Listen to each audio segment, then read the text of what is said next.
All right, guys. So welcome back, everybody, to Watch the Obsession live stream and chat. It's Saturday night here. So we didn't do Friday night date night last night, but we did get in a weekend live stream. And actually, I just want you to know there's going to be another live stream tomorrow night, Sunday night. And if you like this idea, you can thank moderator Jody is cool for this. She mentioned something in the comment about it earlier today. I was like, you know what? I like that. She's like, let's go back and just like have an old fashioned Watts live stream, like watch Nicole Kessinger from Nate's security camera, all of the basics of the Watts case, the things that we've been marveling at over the years, or that as people learn about this case and discover it, they're like, oh my God, and it brings you in. So we're going to have like a Watts classic live stream tomorrow night. I'm going to aim for 8 p.m. Eastern or New York time because I do have to work Monday morning and my job has been, demanding. Lots of things to do, lots of teenagers with needs. Love the kids. So welcome, and I hope everyone's doing great. So how are you guys all doing? Welcome to subscribers, members, moderators. Moderators, you guys are the best. Thank you so much for being here. Subscribers, members, you're the best too. And if you're just dropping in to check out the channel, please click like and consider subscribing. I know that we would love to have you back, and maybe you're going to want to come back too. You never know. Maybe you'll want to come back tomorrow night. So tonight we're going to be talking about the Madeline Soto case. It's such a tragic case, guys. I am making a video that uses the Jennifer Soto interview with the video footage. The one where the investigator, Kevin O'Malley, kind of really goes at her. It's on March 1st. It's actually taped, recorded on the day that they find Madeline Soto's body, but it's before they found Madeline Soto, so the timing is really interesting. But what she says in that interview, and we're going to be watching clips of it today in just a couple minutes, actually, the way she says it and what she doesn't say and the ways she doesn't say it, certain things, is so absolutely telling. So using that kind of as a base, and this is a video I'm making that maybe I'll drop tomorrow or the next day, I'm not sure. I've been working on it for a little bit. I'm pulling in bits of other interviews from Stephan Stearns and his parents, Chris and Deb Stearns. I don't know if you saw them on Hidden True Crime the other night. I posted it on my community page. I feel like they kind of said similar things to their March, it was 6th interview. I'm not sure of the exact date. And then all of the roommates and different people, Stephan Stearns' ex-girlfriends, when you compare what Jen had to say, how she said it, what she didn't say, and how she didn't say certain things, and then you bring in those little bits of those other interviews, guys, I think we start to paint a really clear picture of where Jen's head is at, maybe what she knows or knew and what she didn't know or doesn't, I don't know. But that's coming out anyway. We're going to take a look at that in part tonight because there has been so much audio and video released. Interviews with Stephan, interviews with Jen Soto, again, and the parents and all these other people that I just mentioned. And thank you for Plunder, the channel The Docket.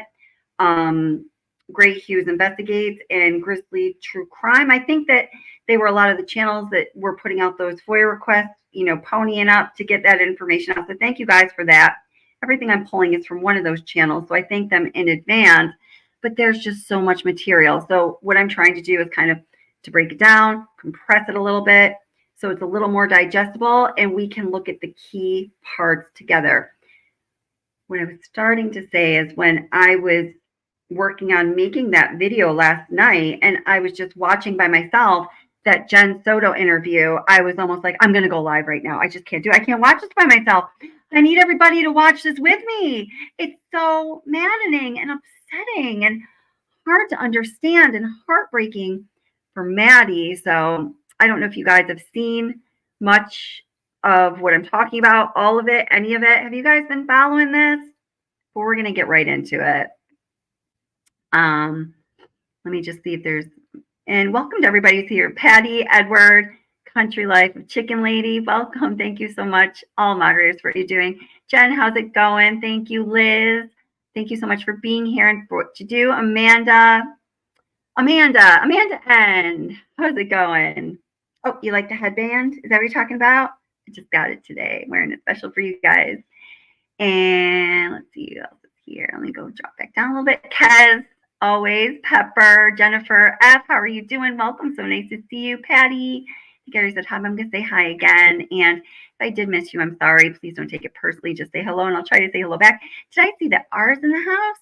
Ara, hey girl, how's it going? I hope life is going great for you. You know what I mean? Been thinking about you, and I hope that's going well. Oh, awesome. Great. I'll move. That's great. Awesome. Nice. Thank you. Thank you. Oh, this is a great question. Edward asks, what is Jen, and I don't know the answer to it, what is Jen Soto's education? Well, I can tell you that, okay? An IQ level. IQ is hard to, that's a hard one to answer unless for some reason they're making their IQ score public, if they even know. A lot of people don't even know. Do you guys know what your IQ is? Just put a yes or no in chat to that question. I'm just kind of curious. Do you know what your IQ is? I'd just like to know. More from a professional perspective. Chris Watts thinks he knows, and he thinks it's 140. So has it ever been determined? She just seems to have a flat personality. I get what you're saying about the personality. So something that is interesting is, I don't know if any of you had seen that there was a Reddit post that posted a link to Jen Soto's live or online journal from, I think the years were 2009, 2010, right in that time frame. So at that time, she was going to college. She was leaving college. She never finished college. Kind of interesting. She made it through 3 years of college and then decided to leave. From there, she was going to go into the Navy. She talked about having to make weight for the Navy. She said for her height, she's rather short. She had to get down to 149 pounds. She was at 154. She gives us all this information about herself. She never went into the Navy, clearly. And she talks about her struggles, which is common at this age of, not knowing exactly what she wants to do, where she's headed in life, what opportunities are out there for her. And it's kind of interesting to read. Have you guys seen that? Hey, Veronica, how's it going? Nice to see you. Have you guys seen that? Let's see. Yes, please do take a like to this stream. Let me just grab that really quick. I'm glad you mentioned that because I was actually thinking about reading some of it. Just one second. Jen Soto journal. And the name of her live journal is called Rockin' Kit Kat. Does anyone get what they think that means? I was like, that's telling. Rockin' Kit Kat. It's just how I interpret it, like rocking Kit. Never mind. All right, so let's see. Let me bring this into the stream here. And I'm not going to go through the whole thing. So if you have, in fact, come across this, we're not going to go through the whole thing, but I just kind of want to show you, give you a little taste of what is available out there, as we try to understand what the fuck she was thinking, how this happened, how she made the decisions that she did, and how she kind of continued to stand by Stephan after what she knew he did to Maddie, after seeing pictures of it. And the investigator, Kevin O'Malley, makes a big deal about this in the interview, and we're going to see that in a minute. It's really very confusing, and it's really upsetting and enraging. It's I want to see what you guys think. Whoops. Let's see. Yeah, because I know what I think, and I have a pretty strong opinion on it. So this is her journal that was published live. So the first post is January 20th, 2009. Today, I'm proud to be an American. We're making history today for having the first African-American president in the United States. it feels like November 4th again. So that was right when he was inaugurated. And man, I remember that so well. My son was born in October of 2008. He had this little onesie that said Obama for my mama. So cute. And I just remember that so well. And she says, thank you, Barack Obama, for this hope you've given us all. Interesting, just right around the time she's posting this online journal. This is on Facebook, but I started my Facebook right around that time. I think it's when Facebook was kind of peaking in its popularity for onboarding people. But I also had a newborn baby. I wanted to share those pictures, right? Damn. All right, so look at this. She's so hard for me. Okay. She says, I've only been here for a month, and this is exactly what I needed. I needed this break. A break from life and responsibility from all of this. I've gained clarity. I feel like I'm ranting well high, but I'm not, I swear. I just have this amazing feeling that I can't describe. Sounds a little manic to me. I'm happy, just so damn happy. Yeah. And she does go on medication for bipolar. Is that correct? This sounds very manic. I guess I found myself. I decided what I want to do in school and for the rest of my life. This is so classic manic. I've also decided that the city life just isn't for me. She grew up and was born in Flushing, New York. So that's in like Queens, New York. Long Island? Long Island. Flushing's in Long Island, right? Correct me if you know I'm wrong. I prefer the country and suburbia. I want the space and freedom. I hate that there aren't many trees here. O-Town, expect for my arrival pretty soon. Hopefully before my 21st birthday, which is exactly 1 month away. God damn, I'm getting old. Now, it's funny because in the interview that we're going to be watching part of today, the investigator says, he goes over her birthday, just in the paperwork. And he says, that's tomorrow, and so the interview is on March 1st. So her birthday is March 2nd. So just a reference for her birthday again. And that says edit. So I call my mother and let her know that I figured out what I want and how happy I am. And she tells me, that's great, but you can't come back and live here. Thanks, Ma. Hopes and dreams totally crushed. So don't expect me anytime soon. That's really sad. And, we know that Jen Soto apparently told Maddie or definitely joked around about it. Once you turn 18, you're out of here. Don't expect that you're going to be staying here. You're going to be, out of this mess, fly in the coop at 18, don't come back. So we can kind of see where she gets some of this from. And I'm going to move on from this, but I just want to show you like a couple in particular, if I can just spot them really quick. There's not a whole lot of entries. I can leave you the link if you guys want to watch this. This is interesting. Totally relaxed and listening to the Beatles. Speaking of the Beatles, I've decided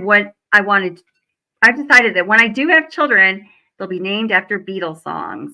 Jude, Lucy, Prudence, Sergeant Pepper, Michelle, Eleanor, Penny Lane, Mackenzie. Can you tell I'm on girls? Not much has gone on in the last couple of weeks. I've decided to move back home. I'm doing this whole Orlando Tally FSU move. So Orlando, Tallahassee, Florida, FSU, Florida State University. I think I've got it figured out. Don't know when the permanent move will be before May for sure. I'll be home Saturday to visit the 21st or the 4th. I was excited to come home, but plans seem to be fucking up already, per usual. I might extend my stay to the 9th so I can spend my sister's birthday in Miami. I miss her so much. I'll be spending my birthday at home, 21. Geez, I feel hella old. And this is just before she got pregnant with Maddie. In fact, in here, she refers to Tyler at least once. Tyler is, Maddie's biological father. And apparently, they dated when Jen Soto was 16 for a couple of years. And then he mentions in his interview at some point they got back together. That is when Maddie was conceived. She does mention Tyler in here, though. So not sure exactly how that went down. Guys, catch this. What's the key word here? It snowed yesterday. Today it was 60 degrees and wonderful. What is this wacky weather, says Jen Soto in her online journal. Well, anyway, Andy, Tony, Buddy, and I had a Colombian picnic at Flushing Meadows Park. Empanadas, sandwiches, and cookies. Lovely, but now I feel like a fat ass. I'm so happy. I moved back to Florida in 15 days. I start school May 11th. Things are starting to look back up. Oh, Kanye, she likes Kanye like the rest of the world. Kanye can explain this better than I. Man, I promise, she's so self-conscious. She has no idea what she's doing in college. That major she's majored in don't make no money, but she won't drop out. Her parents will look at her funny. Now, tell me, ain't insecure? That concept of school seems so secure. Sophomore 3 years. Ain't picked a career. So she does drop out after 3 years of college, and she does, in fact, drop out. And she doesn't return to school. So that's partly the answer to your question, Edward. We don't know what her IQ is. I can make a guess, but we do not know. Let's see. She talks about guest etiquette and somebody staying at her house and using her loofah, and she said, I'm just going to read it to you because it's not the language I would normally use. I have a couple visitors this weekend. It's been good and fun, but I've just noticed a couple things that have me completely pissed. Number one, dishes, do them. I'm not your maid. Number two, what the hell gives you the right to use my loofah? It smells like manly body wash. Not mine. Actually, like manly body wash. Number three, and this has me boiling, jizz in my towels. Oh, what the F? I know that's what it is because I asked and they told me straight up. Dude, what kind of freaking guests are you having in your house? Oh my gosh. Anybody I know, if like, I couldn't imagine being like laughing about it. Like, oh, that's what I do, your towels. I'd be like, ow, now. Like, disgusting. Seriously, you think that's appropriate to jizz in brand new towels I just bought? That's so disgusting and freaking immature. Ugh, and I don't know what your effing have. Even if I wash them, I'm going to be freaked out about it. Garbaggio. Yeah, I won't be inviting them up for a while. It's just, I'm just super effing pissed. Okay, so these are the things she's kind of talking about. There's not a lot of people, like friends, are kind of replying. I don't know what online journal source this is, like who would be interacting with her. I would seriously les out on Katy Perry, Zooey Deschanel, Penelope Cruz, and she's talking about back for fall semester. Her roommates are a bunch of see you next Tuesdays, and the language again I wouldn't necessarily use. Yeah, so that's that. So I'll leave you the link to that. You can just kind of get a little taste of, what her younger years were like, and we can see some of the patterns that we can pick up in her personality now being reflected in that online journal. So yeah.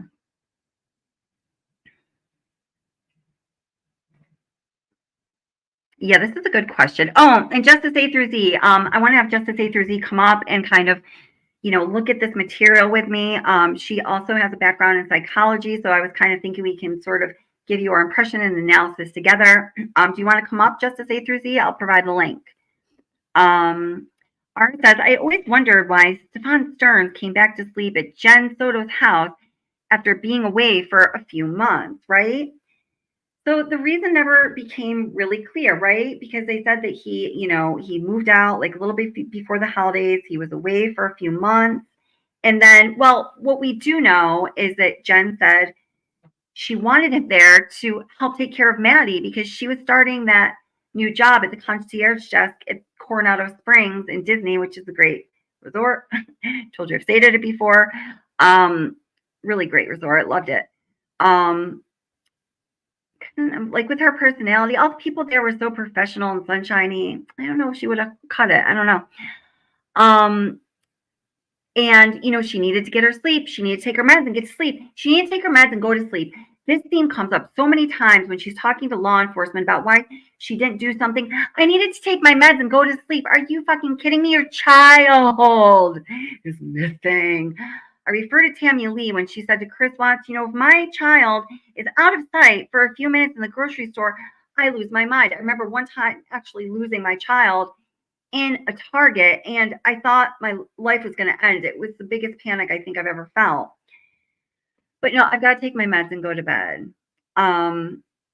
So we know that, she needed help taking her meds and going to bed and getting on that schedule because she had a new job, even though we know she had Monday and Tuesday off. Maddie's 13th birthday party at her grandma's house was that Sunday. She either died that Sunday night or early Monday morning. Jen had to send her upstairs to sleep with her scuzzy ex-boyfriend so she could have the next 2 days off and go to a blood draw appointment at 10:15 a.m. and a Botox appointment at 3 p.m. I know. We talked about this before. The whole thing is just so maddening. So maddening. Oh. So I'm going to put the link up here. So I'm just going to have Justice A through Z come up at first. And then we'll open up panel to more people in a little bit. Okay. If you want to come up, if you got things going on, girl, I totally understand. I kind of sprung this on you just a little while ago.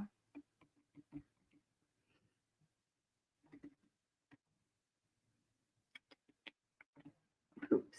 Yeah. There we go. Okay. Okay. All right. Crazy stuff. So here, while I'm waiting for Justice to come back up, these are just some pictures that I put in a video that I posted a few weeks ago about the theme of it was what Maddie's teachers and counselors in her school had to say about her. Look how beautiful she is. Look at those big bright eyes. Just thinking of the things that she was put through and that nobody was there for her. I know a lot of you feel the same. It's absolutely heartbreaking. It's unthinkable.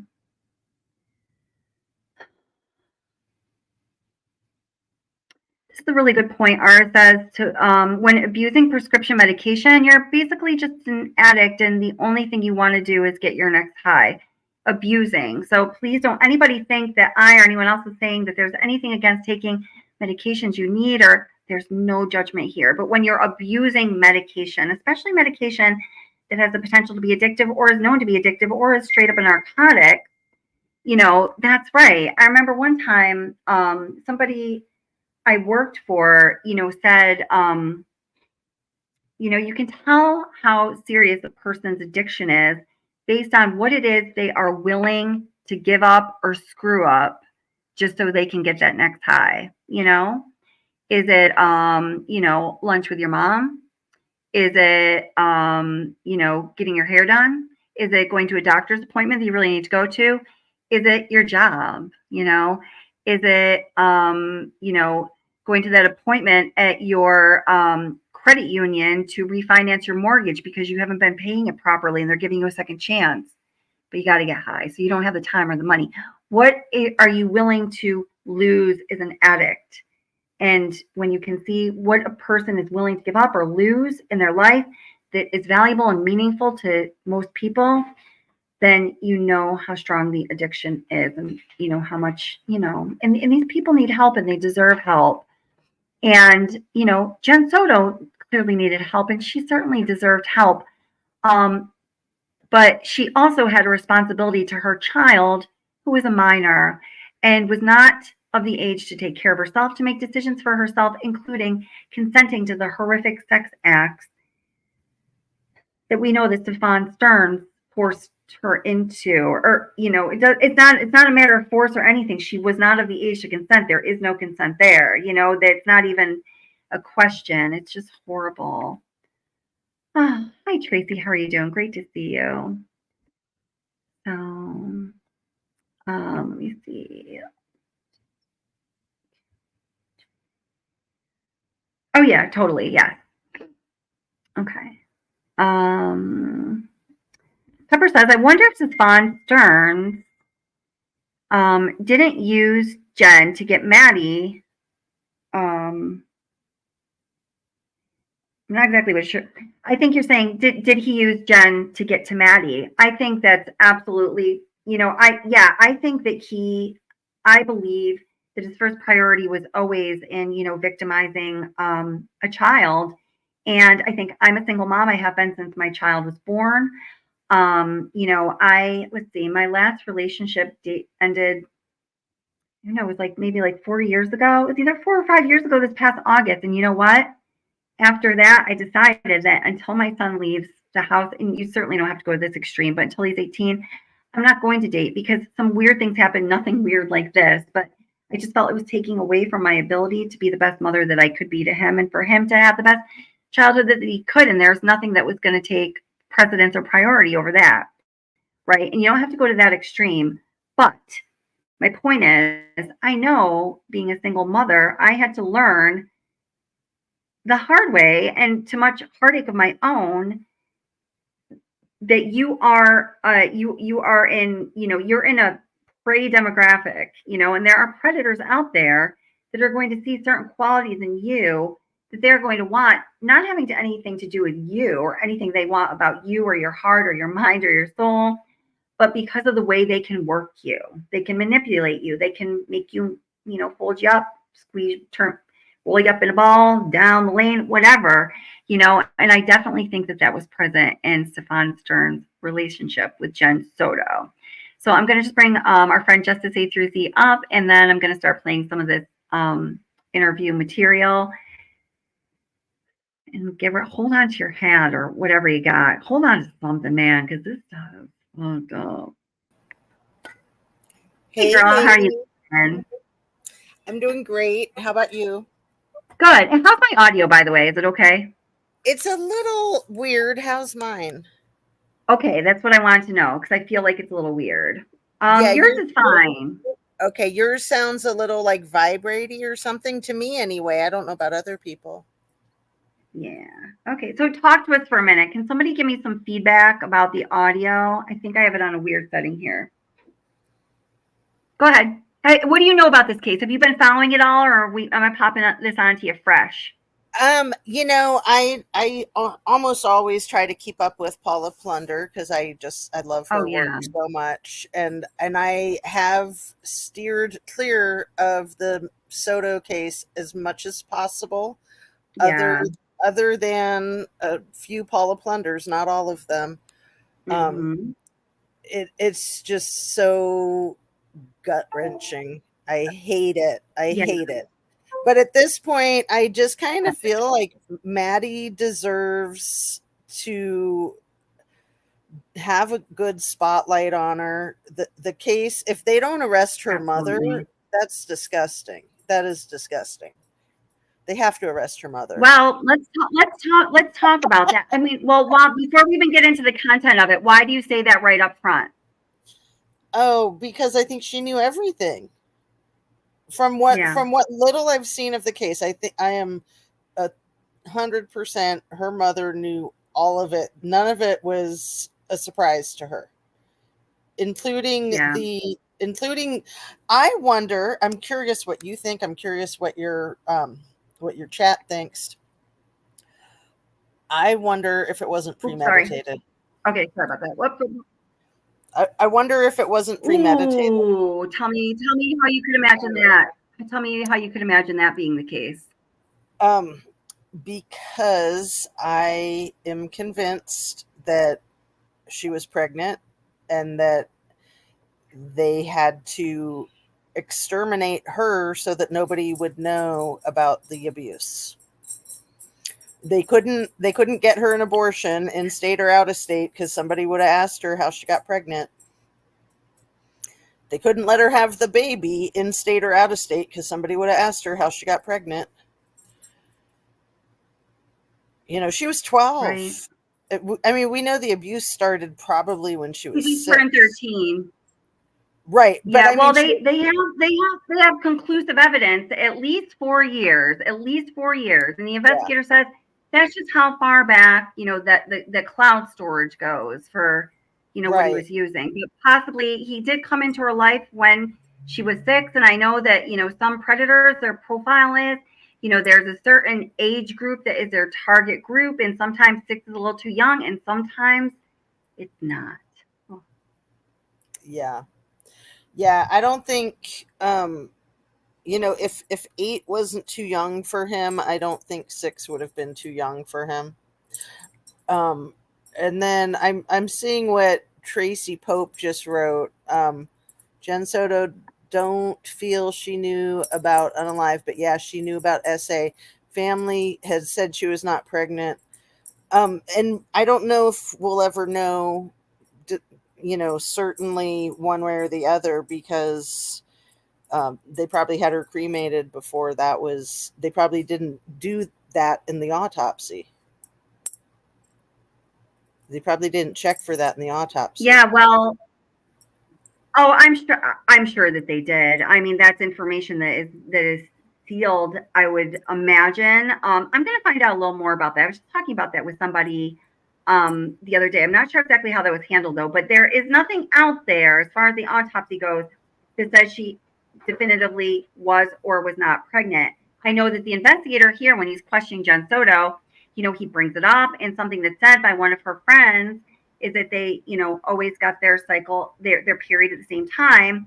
And the investigator says to Jen Soto, somebody thinks that it's weird, and he's talking about, Madeline's obviously minor friend, that, their periods weren't in sync anymore. I don't know. I'm not a woman. I've never had a period, but, do you have you seen any, maybe used pregnancy tests thrown out in the house? She's like, oh, I have 2 under the sink, but I haven't checked to see if they're there. She's like, well, have you seen any used? The interview is so freaking frustrating. Let's just get into the interview and some of the interviews, including that one that I'm thinking of right now. And then we'll talk about this along the way, because there is just so much to listen to. So thank you so much for coming up. I'm really glad that you're here. Thanks for having me. I love being on your panel, girl. Awesome. Oh, what's your, I know that you have a background in psychology. Tell our viewers about that. Oh my goodness. So I'm a licensed mental health counselor since like 1998, I think. So my degree is That's when I graduated from high school. I'm so old. My degree is in marriage and family and child counseling and art therapy. And so I was really fortunate with my internship in San Francisco. I got like literally the best internship in the entire Bay Area, like the most sought after internship in a small psychiatric facility in Marin County, with the bomb of a supervisor who I'm still really good friends with. She's my mentor. She's about 80 years old. She's amazing. She swims every day. Oh, that's great. I love her. So I got to be her little protege. So that was amazing to do that for an internship and my first job right out of school. And then I did crisis and commitment work. I got into that pretty quickly when I moved back up to Washington. So I did a lot of assessments, having to diagnose on the spot with very little information sometimes. Risk and threat assessments. Yeah, like I've been doing a lot of that recently. So yeah, I had to do the involuntary treatment, the what they call 5150 in California. Yep.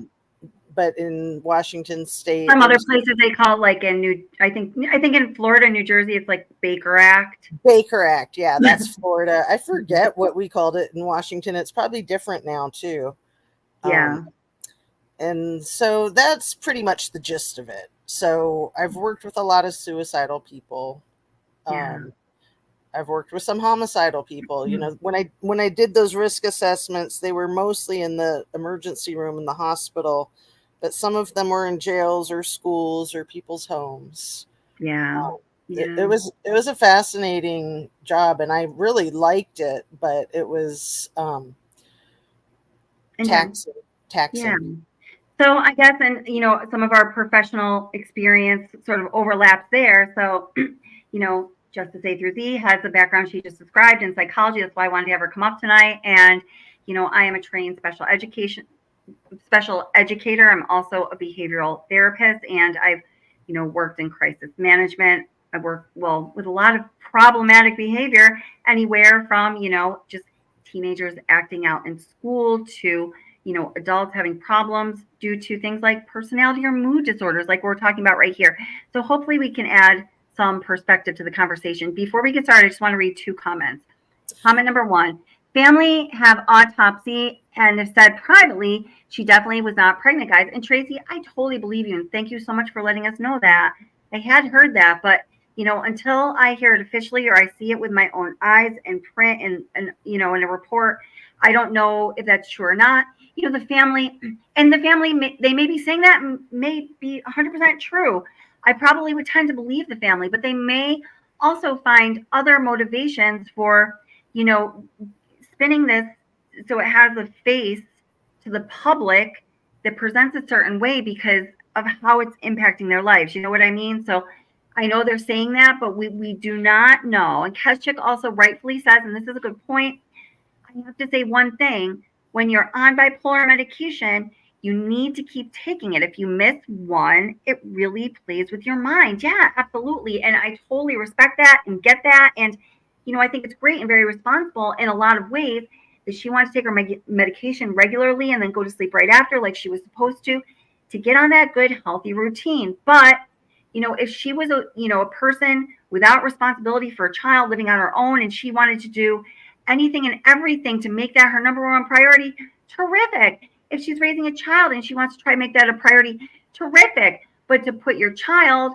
in peril, in harm's way, into the arms of a sexual predator and will ultimately murderer, obviously this is not excusable. And it's just, the thing that becomes bothersome about Jen, and like, I'm going to let you just a moment hear it yourself, is how always her needs are first before Maddie's. And always, something I want you to consider is how Stephan's needs and what's going to be going on with Stephan is always put before Maddie as well. When she talks about her concerns with, this interview we're going to start out watching some of is on March 1st. It's the day that Maddie's remains were found, but it was before she was found. At this time, Jen Soto was told that Maddie was deceased. She was shown the picture of Maddie deceased in the front seat of Stephan Stern's car. These, experienced investigators had told her, no bones about it, your daughter is deceased. He keeps saying that 2% chance, if that comes, to fruition that we're wrong and she's alive, fucking fantastic. But he was saying, I know that he killed her. I know that she's, not alive. That's what they are dealing with. I'm not sure where I was going with that. So let's just start playing with this before I spin myself. Can I address another one of Tracy Pope's comments that somebody did respond to? But it's a really good question. Isn't neglect illegal? And of course it is. When it comes to child neglect, it's illegal. It's also, I like to let people know that the leading cause of fatalities with child abuse is actually from neglect. Say that one more time, that last sentence. The leading cause of fatal child abuse is from neglect. It's not right. It's not from beating. Not from active abuse, a beating or something. Right. It's horrible. And that neglect is rarely, I don't think that they remove kids from the home enough for neglect because they see such terrible cases. So it's hard for them to, it's hard for them to judge when something is completely out of control, in my opinion. Because they're like, as long as the kid's getting fed, then that's fine. It's much easier to look at a child who is, clearly battered and bruised and can tell you about these actions that happened against them than to look at a child who is showing much more subtle signs of neglect. And often, if a child is being hit or overtly abused, they can verbalize it. If a child's being neglected, they usually don't even know they're being neglected because they don't know anything else, sadly, It's much harder to neglect a child that has lived a life of non-neglect, right? So yeah, it's kind of, it's a way that children suffer silently. Yeah. So, okay, I'm going to get this started. Really good point though. Yeah.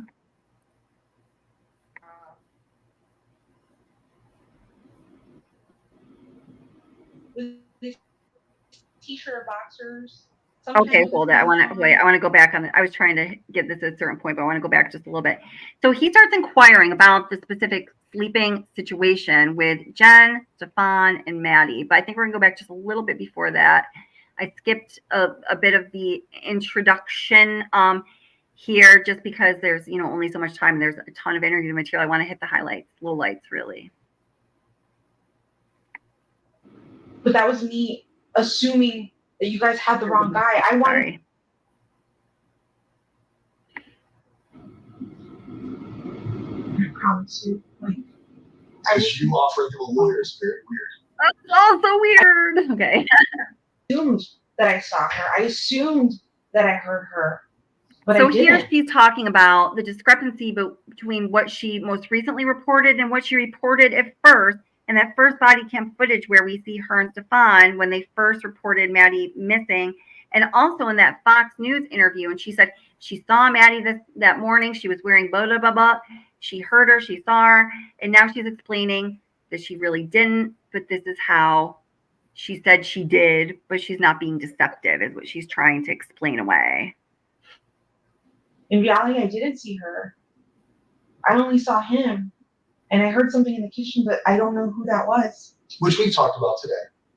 But I guess there's other concerns. Thank you, Christina. Right? You were nervous. The police have showed you their hand. They said, Stephan, we want your phone. Stephan, we want to talk to you. You're going to lock down your residence. You can't go back inside. Me? I don't care if it's the love of my life sitting next to me. I don't care if it's maternal grandma. If the police come and take my mom's phone and my son's disappearance, I'm not going to offer my mom a lawyer. That's nuts to me. That to me shows you prioritizing stuff. Because at that point, you became more worried about him being falsely accused than anyone. Does that make sense what I'm saying? Whether or not that's what you felt, does that make sense? People having lawyers is their constitutional right. After she was shown the picture, guys, I just want to make this clear. Jen Soto had been shown a picture of Stephan Stern's junk that she could identify, she says, by the junk in and of itself and also the things around the junkola. And that junk was in her daughter's mouth, okay? I almost can't get the words out because it's so upsetting. She was shown that picture, let's be clear, okay, of Stephan's junk in her daughter's mouth when she was 12, 11, not sure, 12 or 11. And then after that, first thing she said when she talked to Chris Stearns, Stephan's father, is, you need to get Stephan a good lawyer. Like, are you kidding me? So that's what they're talking about here. I don't want to get hung up on it too much, but I just wanted to make that really clear. Yeah, it's twisted. That is a thing that everybody is afforded. But for somebody who's going through what you were going through, to offer him a lawyer leads me to believe that there may have been a conversation, there may have been knowledge, or there may have been some inclination that you had, whether it be his involvement, her location, or something to where in your mind there's guilt. I promise you. Because you offering him a lawyer is very weird. I know. That was still me under the assumption that I think at one point you guys interviewed me, and when you guys showed me the picture of her, I believed the sexual stuff, but I didn't want to believe that he had done anything evil to her. I'm like, what if he did this stuff fine? But what if she's still missing out there? What if... Did you hear that, Justice A through Z? What's that? I didn't. I was reading the comments. You want to replay it here. or tell me what it was? Yeah, listen to this. This is just... I think at one point you guys interviewed me, and when you guys showed me the picture of her, I believed the sexual stuff, but I didn't want to believe that he had done anything evil to her. I'm like, what if he did this stuff fine? But what if she's still missing out there? What if... somebody took her. Oh my God. What if he did this stuff fine? Right. And what if he did evil stuff to her, like the sex isn't evil? Oh my God. Oh my God. I'm sure that She sees a picture of his identifiable junk in her daughter's mouth. Like, oh my God, that's so freaking disgusting. That police officer is probably wanting to fly over that table and rip her apart with his bare hands. And just a warning, if this I mean, even watching this, it made me very anxious. He flips the fuck out on her as far as police officers, questioning somebody goes. He gets like, I feel he, gets emotional with her a bit. So that does happen. I know it makes some people feel a certain way.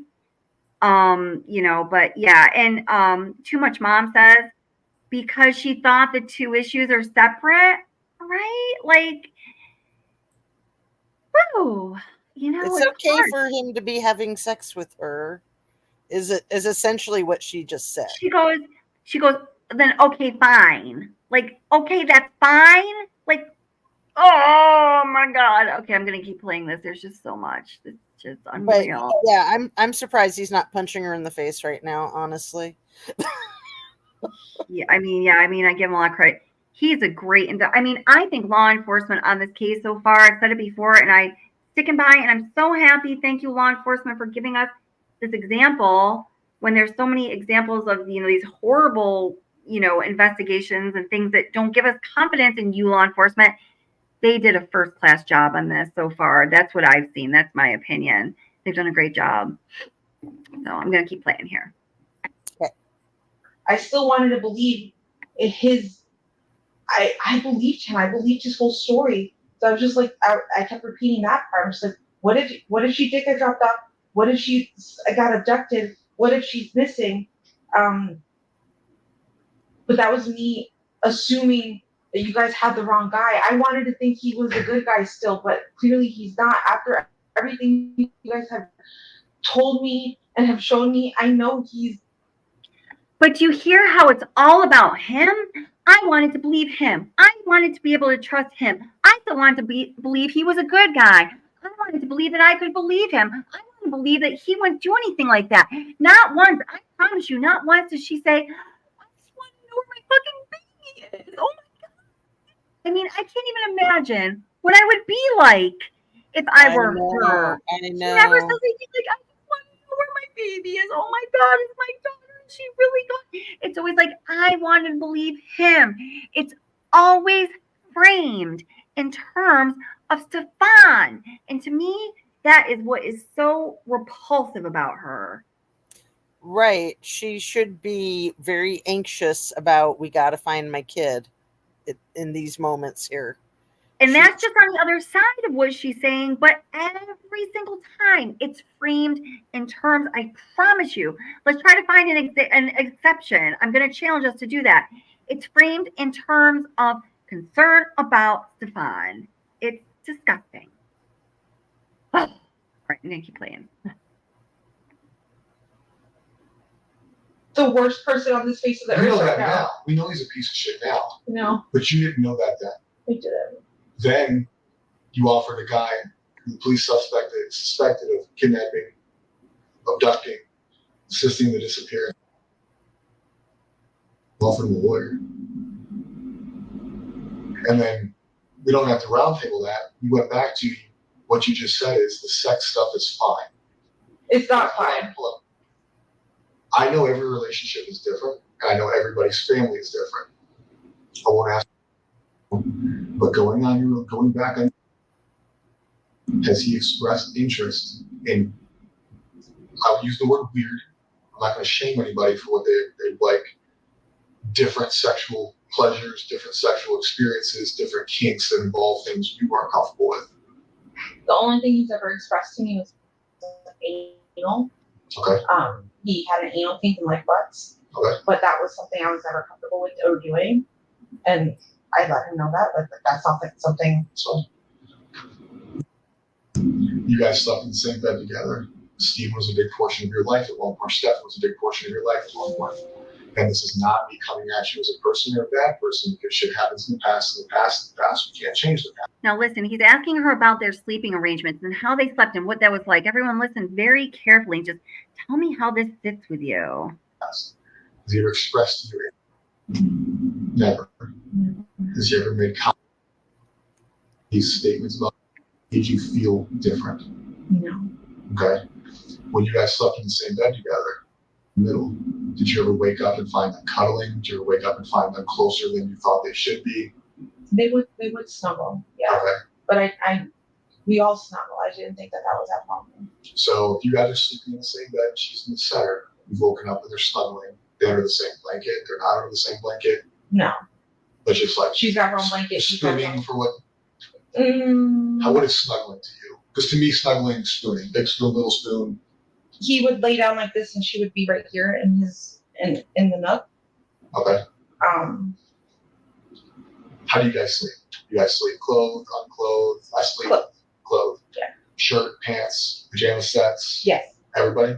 I sleep in like my everyday clothes. Okay. On pajamas or baggy t-shirts and shorts. Okay. And Stephan would sleep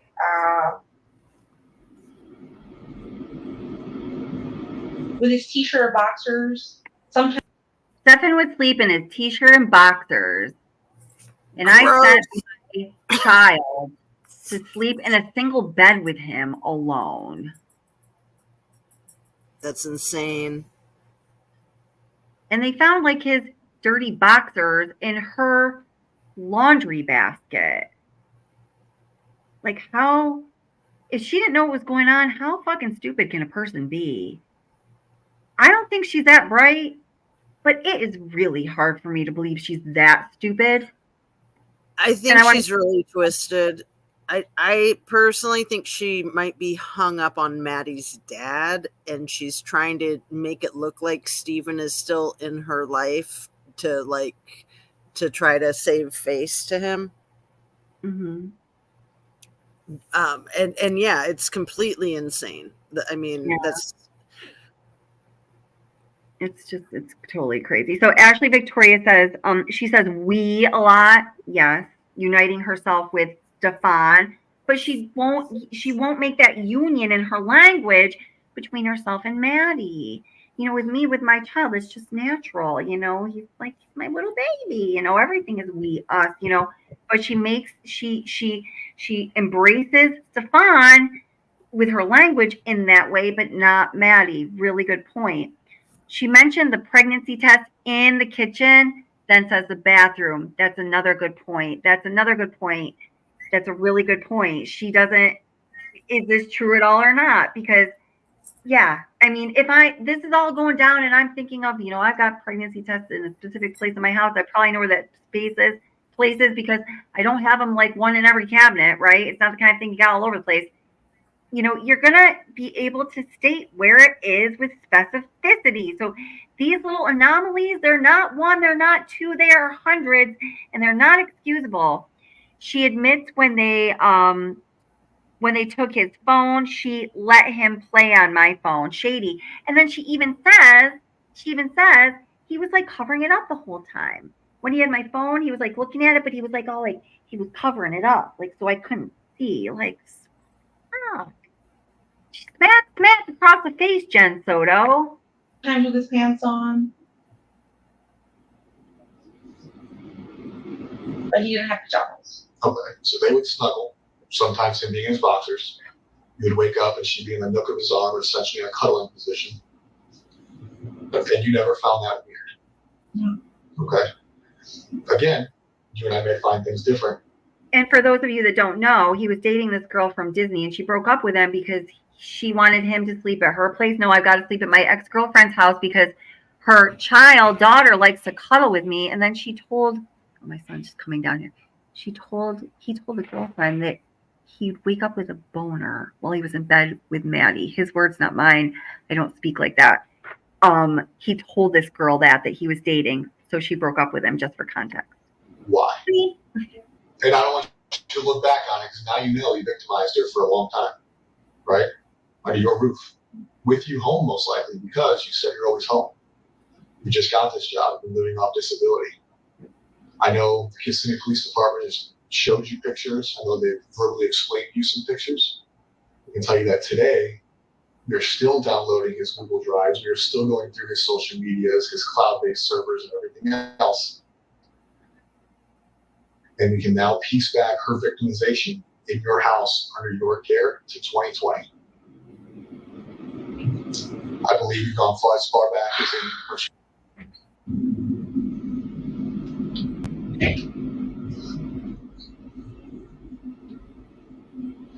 So when I ask, they woken up cuddling, did you find things suspicious? Did you have an open relationship? Talk to you? Has he made inappropriate statements? It's almost like cheating, right? Like, have you ever cheated on? Okay. Somebody can only cheat on somebody for so long until they fuck up, or until something comes out, or somebody says something, right? So we go back to 2020, we're looking at a minimum of 3.5 years. 3.5 years where I'm sure you guys are sexually active. Yes. So for 3.5 years under your care in your house, not only is he being sexually active with you, he had a sexual relationship.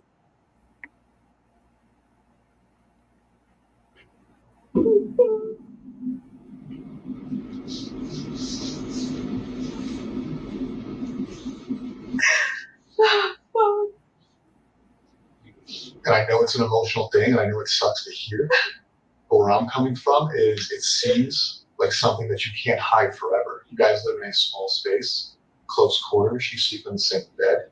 You guys all talk, you guys all share things. You're an observant person for the most part, I assume. Outside of taking medications and going to sleep, it seems very difficult. A lot of grown-ass adults can't hide an affair with somebody who doesn't live with them, let alone somebody who does live with them. So at a certain point, I do believe you became aware of what was going on. No. And when I say that, it doesn't mean you're in trouble. It doesn't change. I know, but I do believe that a reasonable person, I consider you a reasonable person, right? Do you think you're a reasonable person? Yes. Would be aware that under her roof, sexual relation.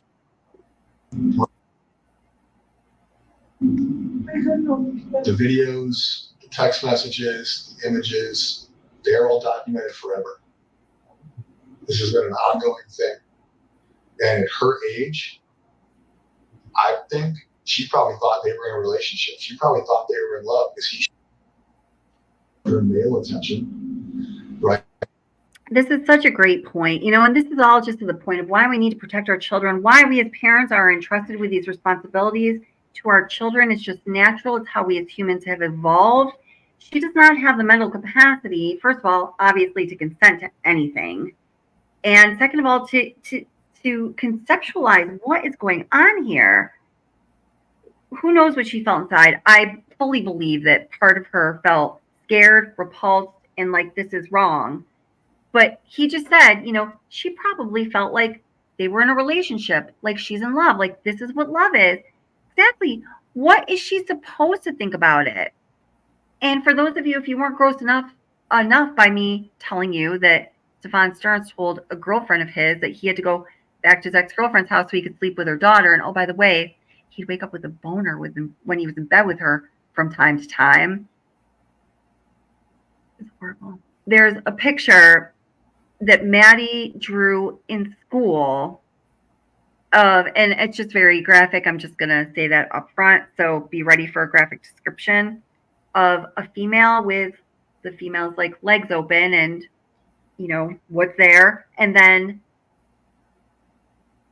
what she was drawing, a male's penis, like near that female with her legs open. And then she, puts in like, like it was like a sound like ooh, ah, or something like that. I can't remember exactly what it was that she wrote. It's like, or like, ooh, something like that, guys. It was really disgusting.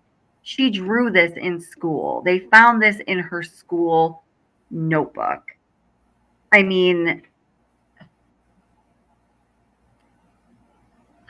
the way she was showing signs of being a child and the preteen who has endured this kind of abuse and has processed it to the point where they have begun or are into the beginning stages enough to normalize it, and for the mother then to say she didn't know anything or did not know, it's just so far beyond my comprehension. I almost can't like stomach it. I almost feel like I have to go throw it up. It's like unbelievable to me. It's horrible. It's just, you know what I'm saying, Justice?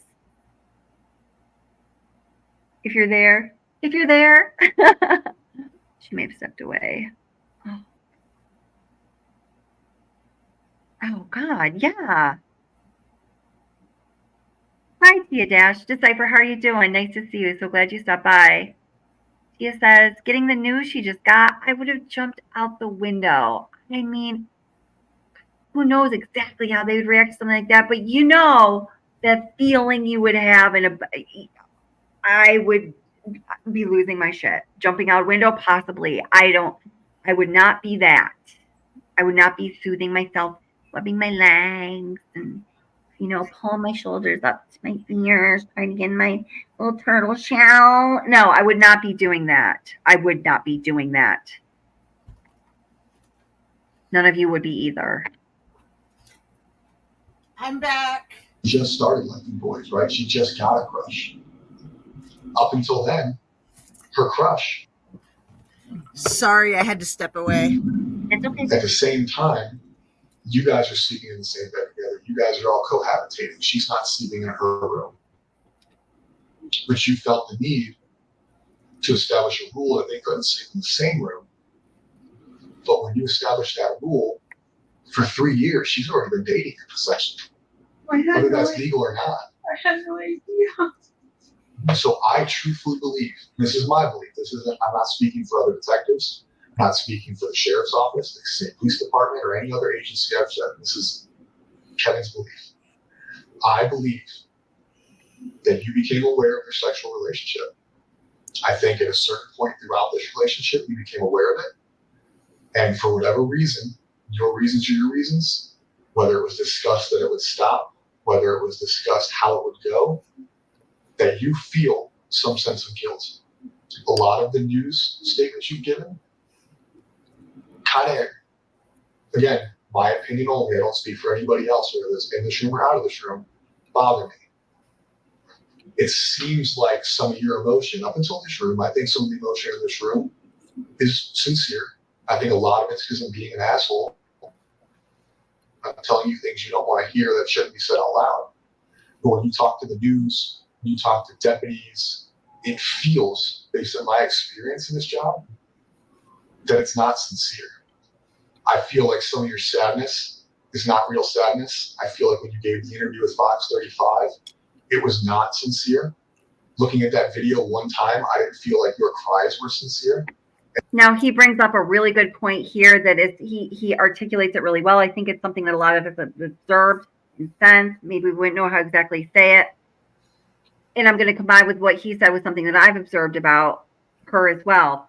With the level of emotion, as we were just saying, that should be present right now when she's talking about this situation and her daughter being missing and, her, oh my God, her ex-boyfriend having essayed this poor girl, just everything. There should be a lot of emotion. There should be spontaneous, uncontrollable emotion, that kind of crying. You can't help. You're gasping for air. You're gasping for anything. You're gasping for anything to hold on to believe that this isn't true, because it's the worst nightmare of your life. That is uncontrollable emotion that expresses itself in all sentient beings if it is a surprise to you, if you are just processing it. And his point here, that the way that your level of emotion is like basically on lithium, it is not in line with you just beginning to process this information, which tells me that you already knew that this was going on. And this goes hand in hand with her repeating time and time again to law enforcement.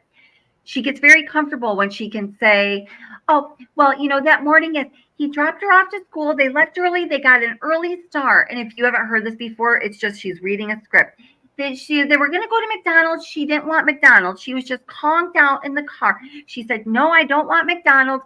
She didn't want Stephan to drop her off at the school because he drives a hoopty and she has a thing. She doesn't want to be seen getting out of a hoopty. So dropped her off at the church. And then he went to the vape store and the vape store wasn't open. So he waited 15 minutes. And then he went to the freaking little figurine man store, whatever. She just keeps repeating this narrative that they both repeat time and time again. It has no emotion to it. It has no personality to it. It has no inflection to it. It is purely a script. And those two things combined, even though they're kind of more boring things than some of the other things we can talk about. But those two things combined, in my mind, is what makes me most certain that she knew what was going on to some degree.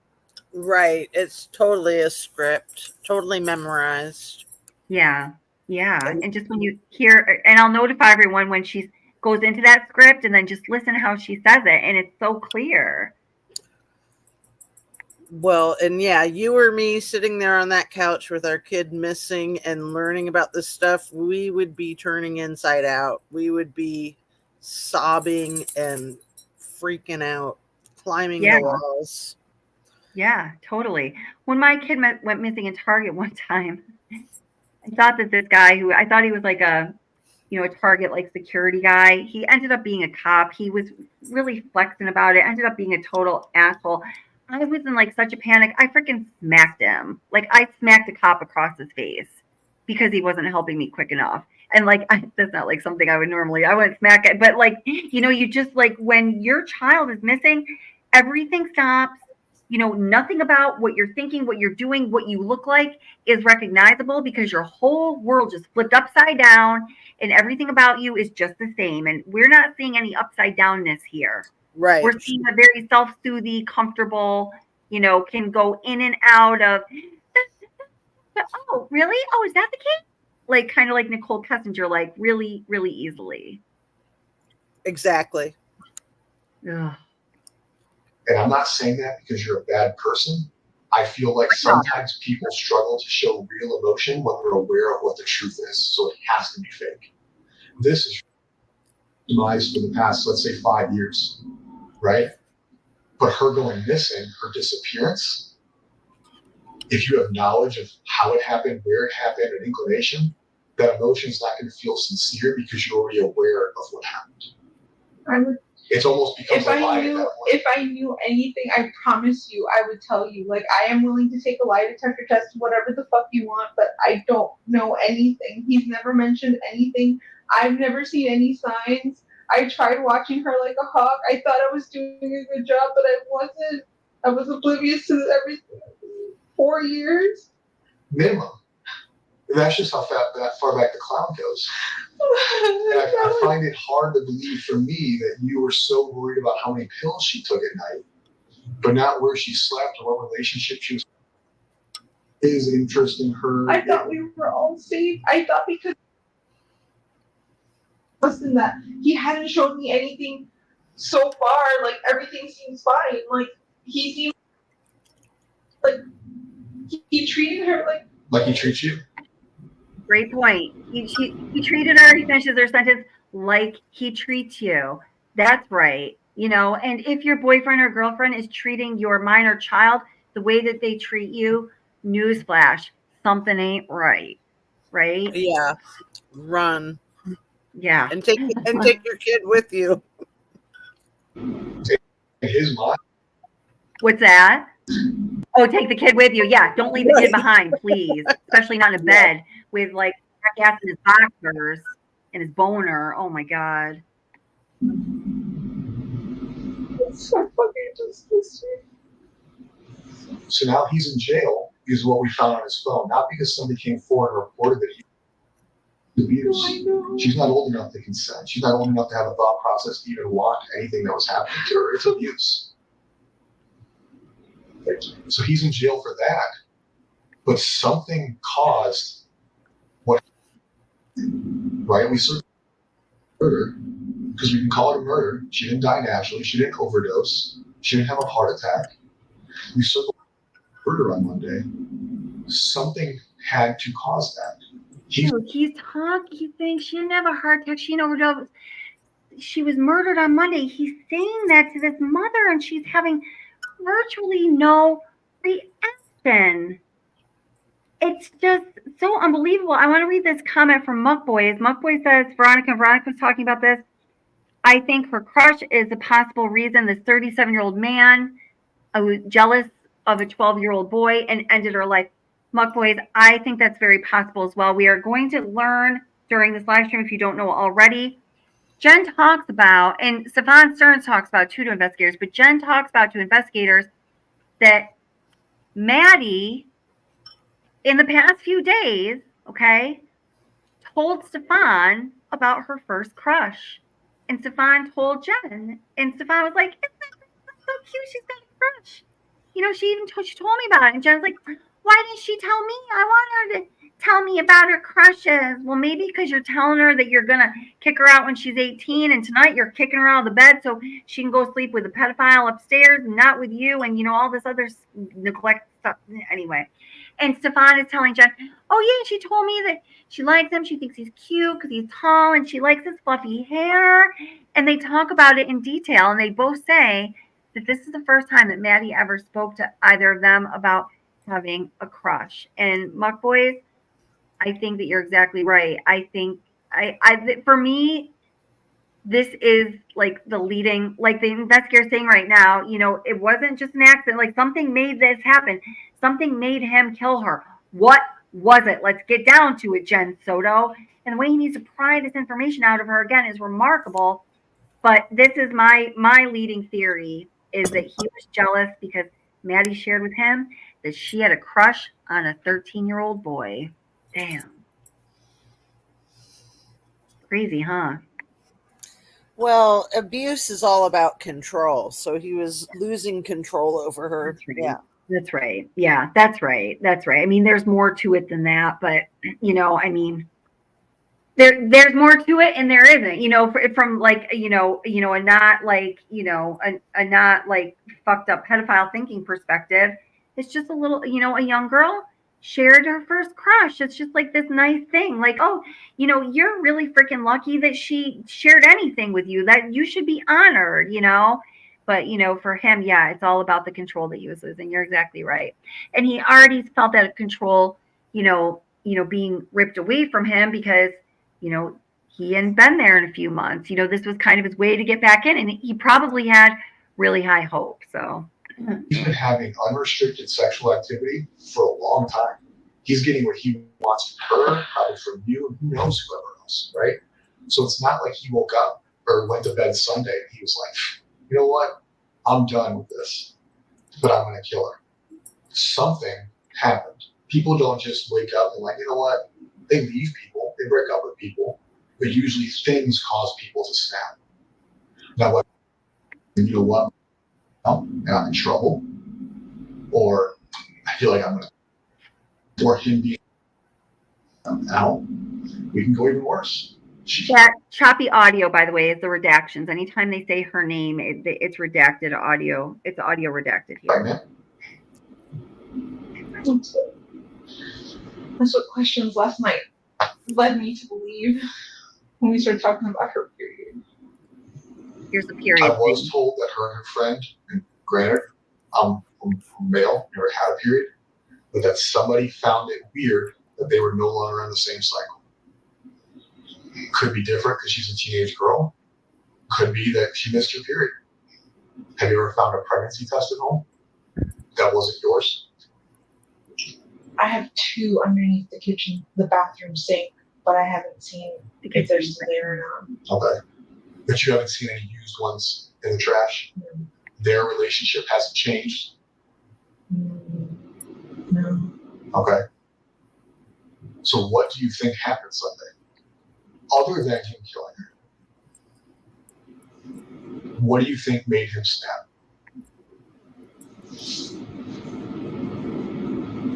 I don't know. Theories. I keep hearing. Tell me your theories, because here's the deal: we don't go home until she's found. No, I know. So what are your theories?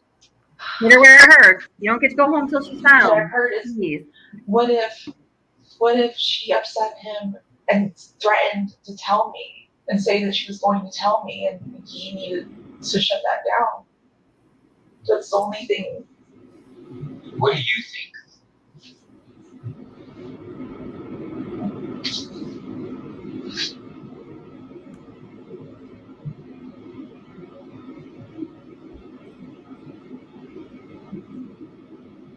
I believe.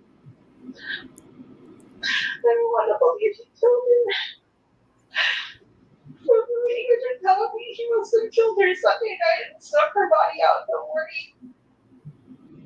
She just wants to believe him. That photo they showed me of her stuff in the car. Well, I got computer. You don't want to kill her. I want to believe she's still alive and that she got kidnapped, but that doesn't seem like that's the case at all. I know. I really just wants to believe something else. I just want to believe she's still alive. She's out there.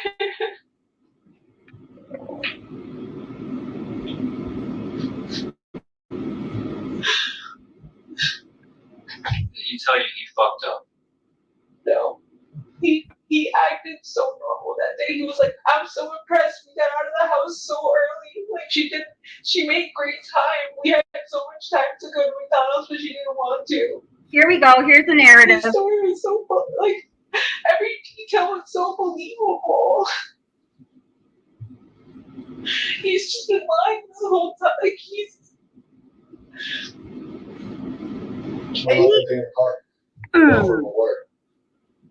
So here again, guys, here's an example. The way she's talking, the way she's framing this, she is showing us what her first concern is. And it's Stephan. She's like, you know, I have to believe that he could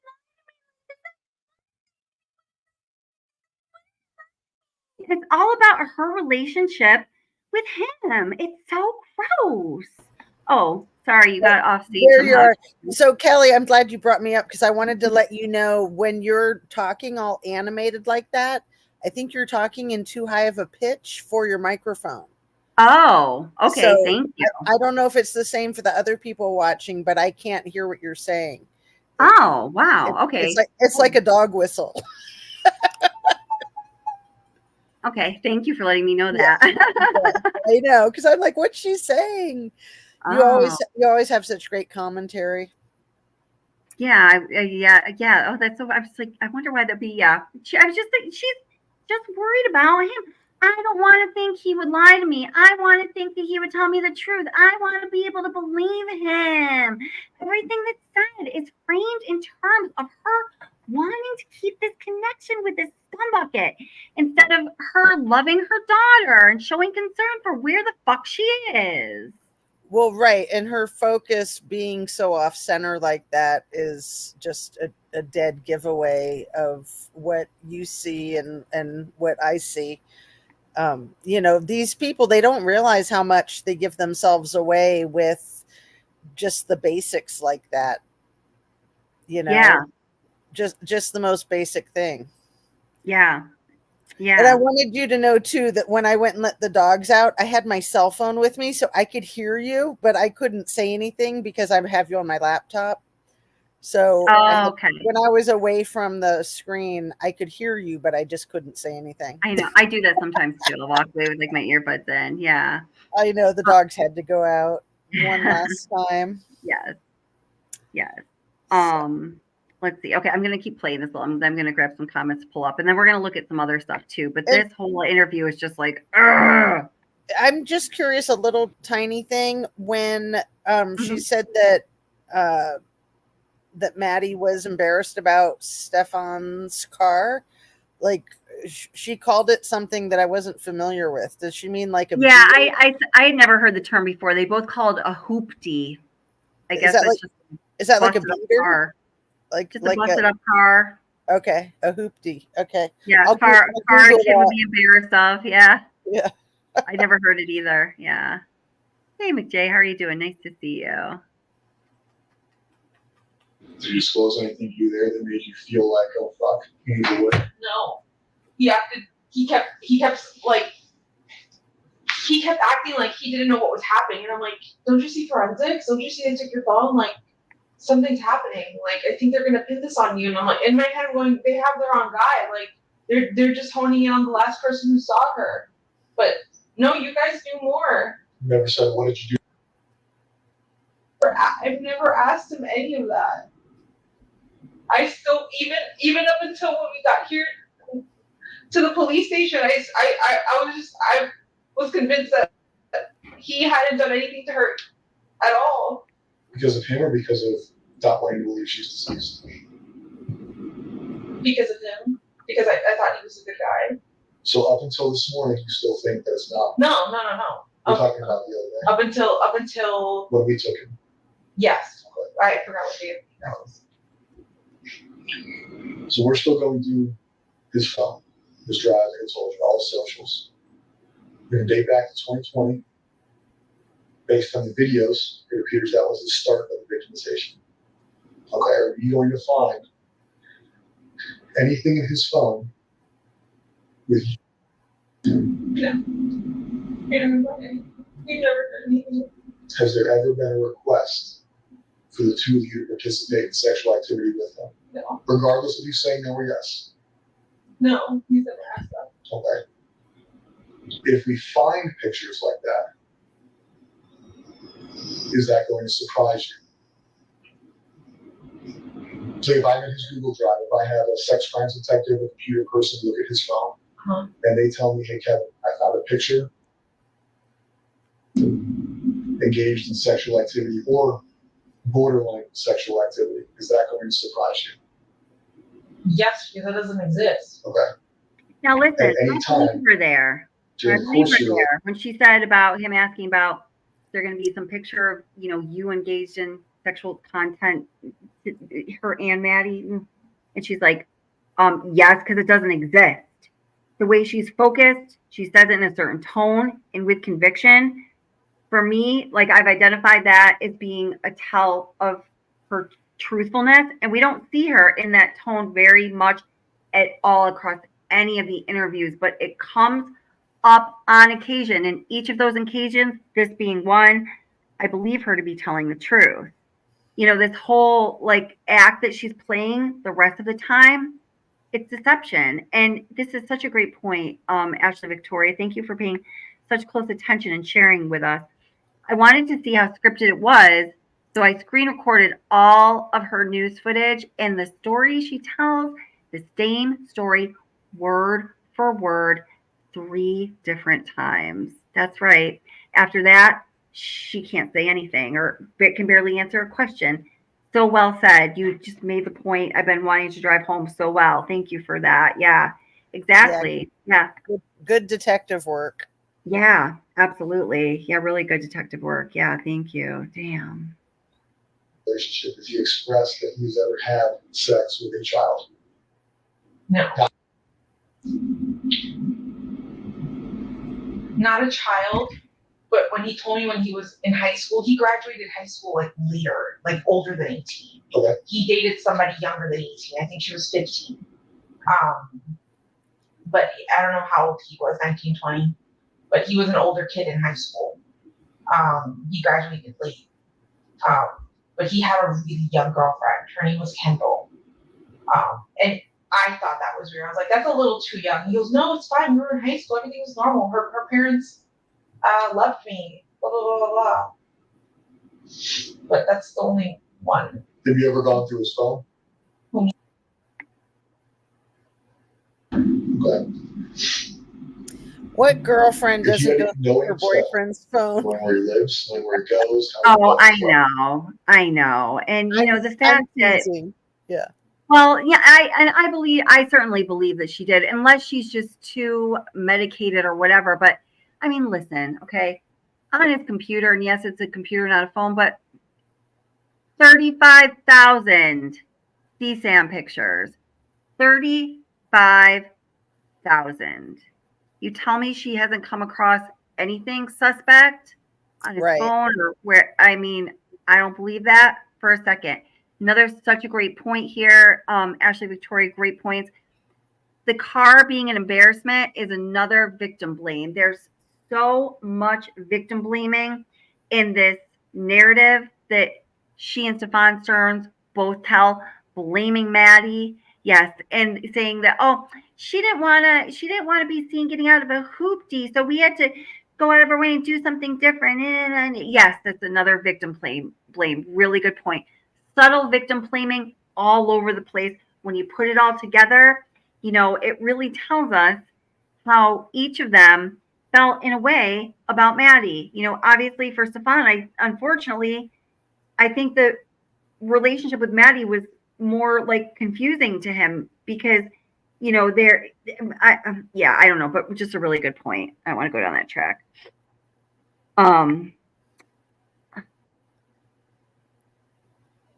Wait, there's another couple comments I want to.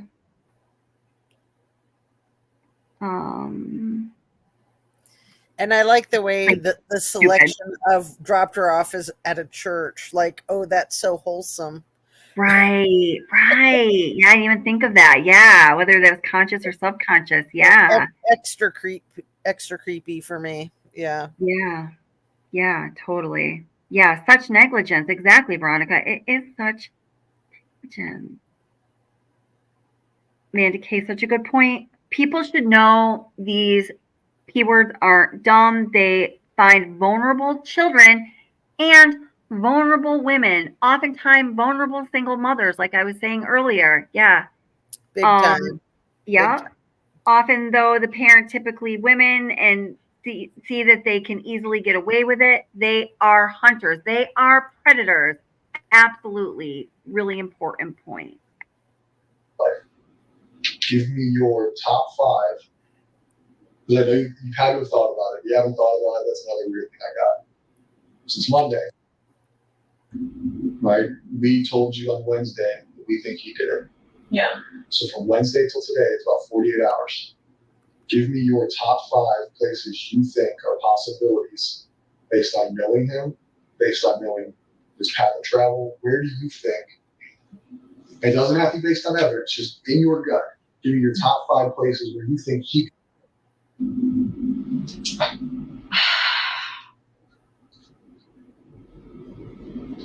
In this area? Doesn't have to be this area. No, I know. Anywhere you want. I'm saying in this area, I have no idea. Orlando, Kissimmee, no idea where he could have taken her.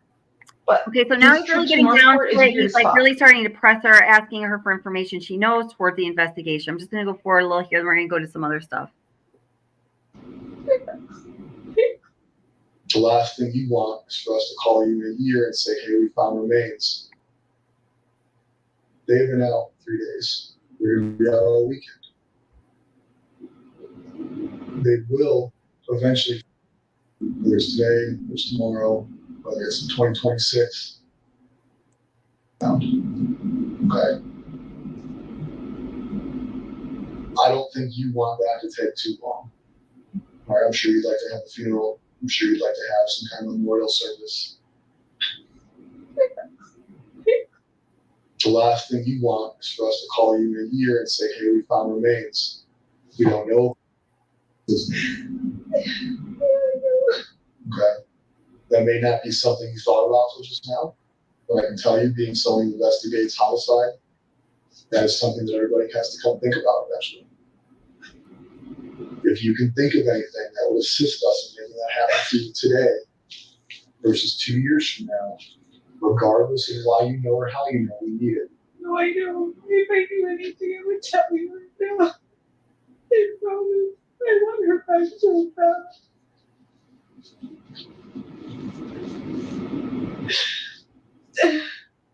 He ain't having it. Yeah, he's not really liking his job right now. No. He's about to lose his chisels a little here.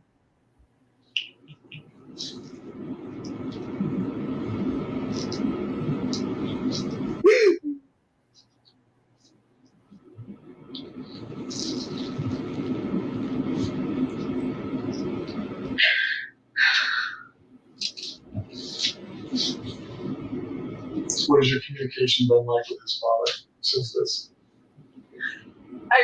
I've limited contact over the last 2 days because I know too much and I don't want to tell them. You don't want to tell them what we've told you, or you don't want to tell them what you know? No, I don't want to tell them what you guys have told me.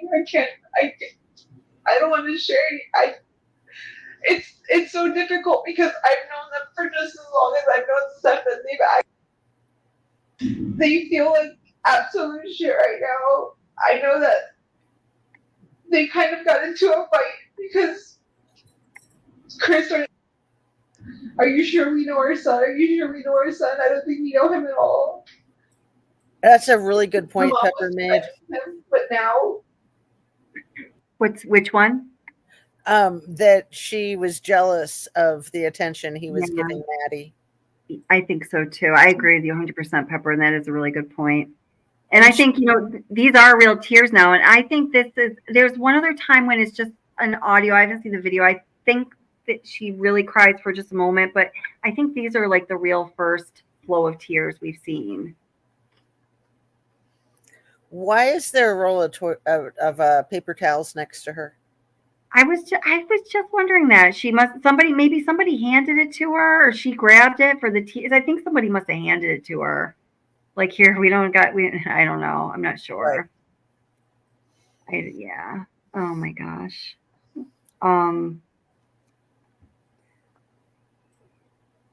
Yeah, really good point, Pepper.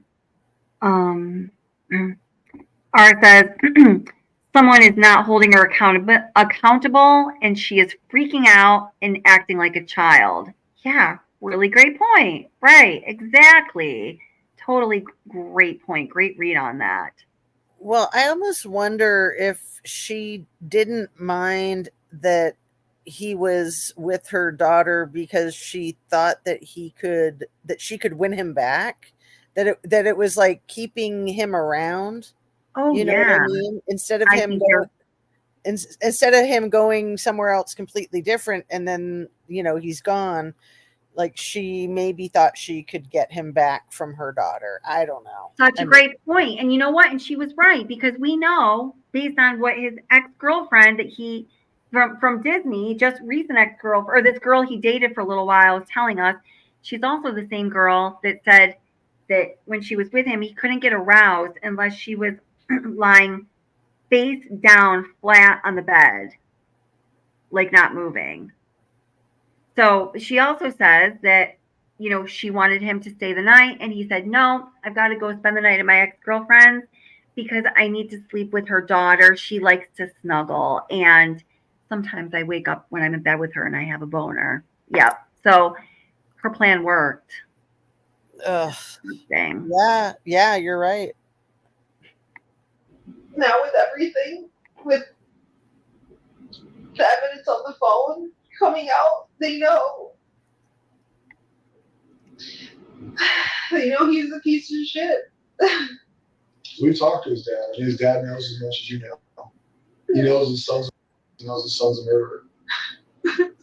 He's talked to us. He's been very open with wanting to help in any way he can, whether that's technological, whether that's verbal. Yeah, he even had. I was with him when he turned in his knife to you guys. He remembered he had a knife on him and gave it to you guys. I thought that was. Have you talked to Chris about Stephan being a lawyer? Yeah. When?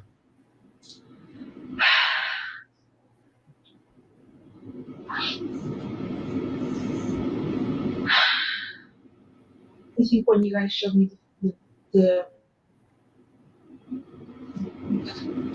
photos. So he showed you photos of Stephan. No. First thought you had was to ask his father if he should get a I read lawyer. that wrong, Ara. No. I saw a picture. I didn't see I didn't know she was getting until yesterday.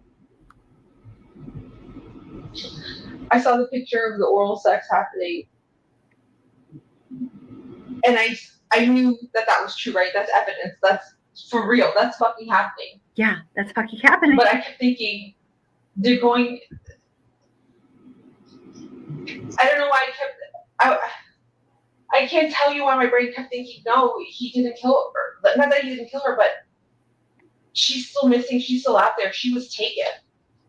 Listen, I understand hopeful thinking and not being able to comprehend or accept that your child is missing, and that possibility might lead to the fact that they're missing forever and they're not coming back. But the way that she talks about things here, it's not that. It's all about Stephan and her feelings towards him and what she's losing with him. For Christ's sake, she's talking about just seeing a photo of her boyfriend's freaking penis in her daughter's mouth. And she gives him any type of credit after that? I mean, if that were me, the man would fucking be lucky he was alive 5 seconds later, because I don't think I could help myself from hunting him down. And I don't know. I know. I'm with you 100%. You certainly wouldn't be trying to get him a lawyer. Oh, no. It's not even funny. I'm laughing instead of crying. I know. I mean, sometimes this case, it really is so hard to take. And we got it now. Thank you, guys. The paper towels were given to her, Justice, because there were no tissues. Everybody's told us that was in the very beginning. I forgot about that. Yeah. So thank you, guys. Carson, see, exactly. She's sorry for herself only. Yeah. Yeah. Here's another. Gosh, you are so observant, Ashley. Great point again. What's funny is that she asked the officer for tissues. He didn't have any, but she never uses them except for that one time. Yeah. Yeah. Really great point. It's almost like a prop. Like, oh, I'm going to need tissues. This is going to be hard. Right. Yeah. Great point. Yep. So Maddie was an offering, so to speak. Yeah. I mean, yeah. Possibly. It's hard for me to say that because it makes me feel so bad for Maddie. But yeah, I believe she really was. She was like a pacifier. Here's your pacifier. Just, don't put up too much of a hassle. Stick around. Just hang out there. Be pleasant. Just want things like they are. Little pacifier placeholder. That's what her daughter was. Veronica says, this case is so triggering for many of us for different reasons, but in the end, we all agree she was not taken care of for at all. And the crappy mom, Jen Soto, only thought of herself and, her need for the medication. I know. It literally makes you feel sick, doesn't it? Like sick to your stomach. It does. Sick, like headache. I mean, it's just nauseating. It really is. She calls him her best friend. Yeah, that's just insane. Ara says that response tells me she knew or had an idea of what was happening. And there's so many responses of hers that give you that indication. It's like when y'all add them up and you just do the math, it works out to be only one solution. Right. She's not going to sit there and tell a cop she knew. No, of course not. Yeah. She's trying to think of something to cover herself and trying not to sound guilty. Amanda K, absolutely. Ashley Victoria says, how can she know she was taken? She just said she didn't know. They dropped her off. She can't be certain of that. Another great, super observant point. Kudos to you. There was a comment a while back, just like 10 minutes ago, about not buying mental health as an excuse. I wanted to read that too, Jen. That was such a good comment. Let me go grab it. Yeah. Very, very good. And I'd been wanting to say something like that this whole time. It's like, so well said. Yeah. Thank you for pointing that out. Thank you both. Mental illness is such a real thing, and people that are mentally ill are not going to turn a blind eye to something like that. In fact, they might do the opposite and just have to kill somebody. Yeah. Or, it's just like mental illness is a real thing. And a lot of people who are living normal lives in like all regards, suffer from mental illness. And, and we don't, it's almost like insulting to people who really live out that struggle, and they do their best and they work hard every freaking day to just deal Exactly. with what they have to deal with. It's almost insulting to say that she's mentally ill, so we can excuse this behavior. No, I totally agree with you. And Jen says, I refuse to explain away a mother ignoring her small child being abused to mental health issues. Amen. Yep. My brother has one of the worst mental health conditions, and those children are to be protected. Amen to Exactly. that. Thank you so much. So well said. And yeah, I mean, And the same sentiment as what Jen wrote there too about the medications. The medications aren't gonna make you that way. That right. I mean, unless it's like a sleep medicine and you're actually asleep, mental health medications do not make you woozy like that. They do just the opposite. They're gonna make you sharper. Well, I mean, but I mean, like, what I would say to that realistically is the range of medications that one would take for mental health issues, which is such a broad definition, is so varying, and the symptoms range from, extreme depression and lethargy to mania and all that it entails. And for those conditions, the effects of the medication are going to be, perhaps opposite to one another. So, you know, medications can cause a number of different reactions, but her blaming everything on just medications. I need to have my medication. I needed to sleep. And guys, she says it more times, and I mean, it gets really absurd in the upcoming mentionings of this, but really great observations, guys. And as you were saying that, Oh, can't hear you, honey. Say again. Hello. I can't hear you. Pepper says being hopeful is one thing, being narcissistic predator is totally different. Artemis Prime giving some amens to the amens.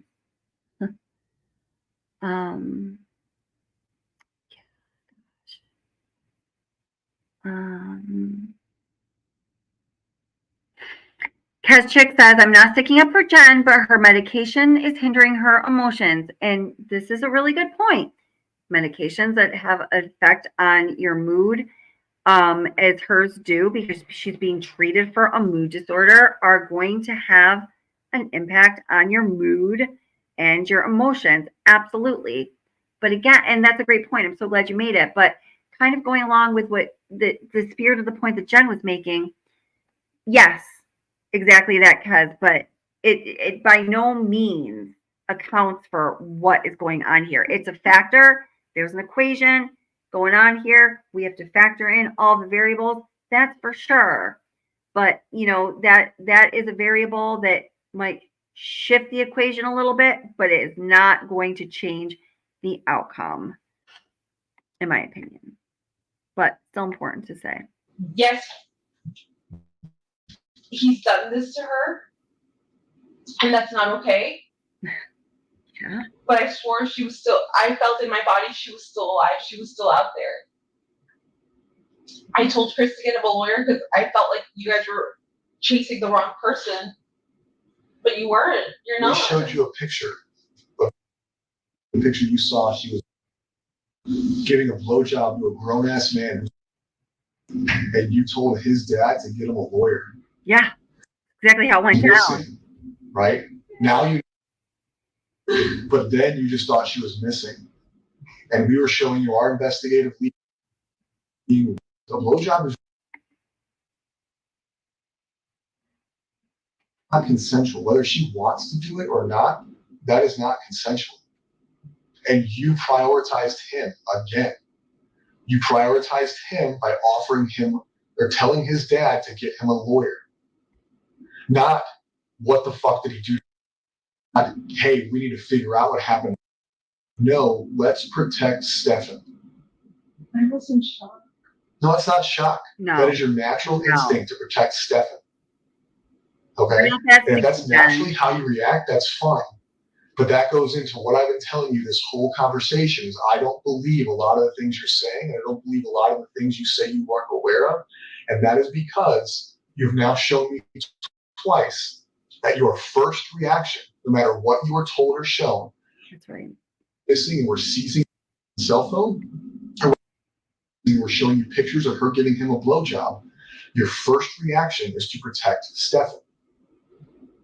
So now, ordered by Stephan, you're aware of this. You were shown pictures of this. You were shown pictures of her body in his car with a seatbelt on, right? We have played it out for you. Now you're in a stage where he's in jail. You know she's passed away, and now you can feel emotion, right? Until that point, when you were shown that she was deceased, your continued first reaction is to protect this guy. You just said, I only saw a picture of him, whatever your verbiage was, I say blowjob, of his penis in her mouth, and your first reaction was, fuck. Oh my, victimized? No. She's being abused? No. It's Stephan needs a lawyer. Who the fuck cares if we think he killed her? I don't know why. I don't know why I said. But that's the problem. You don't know why. So the reaction in your mind is you're continuously protecting this guy. So why do I sit here and believe that you don't?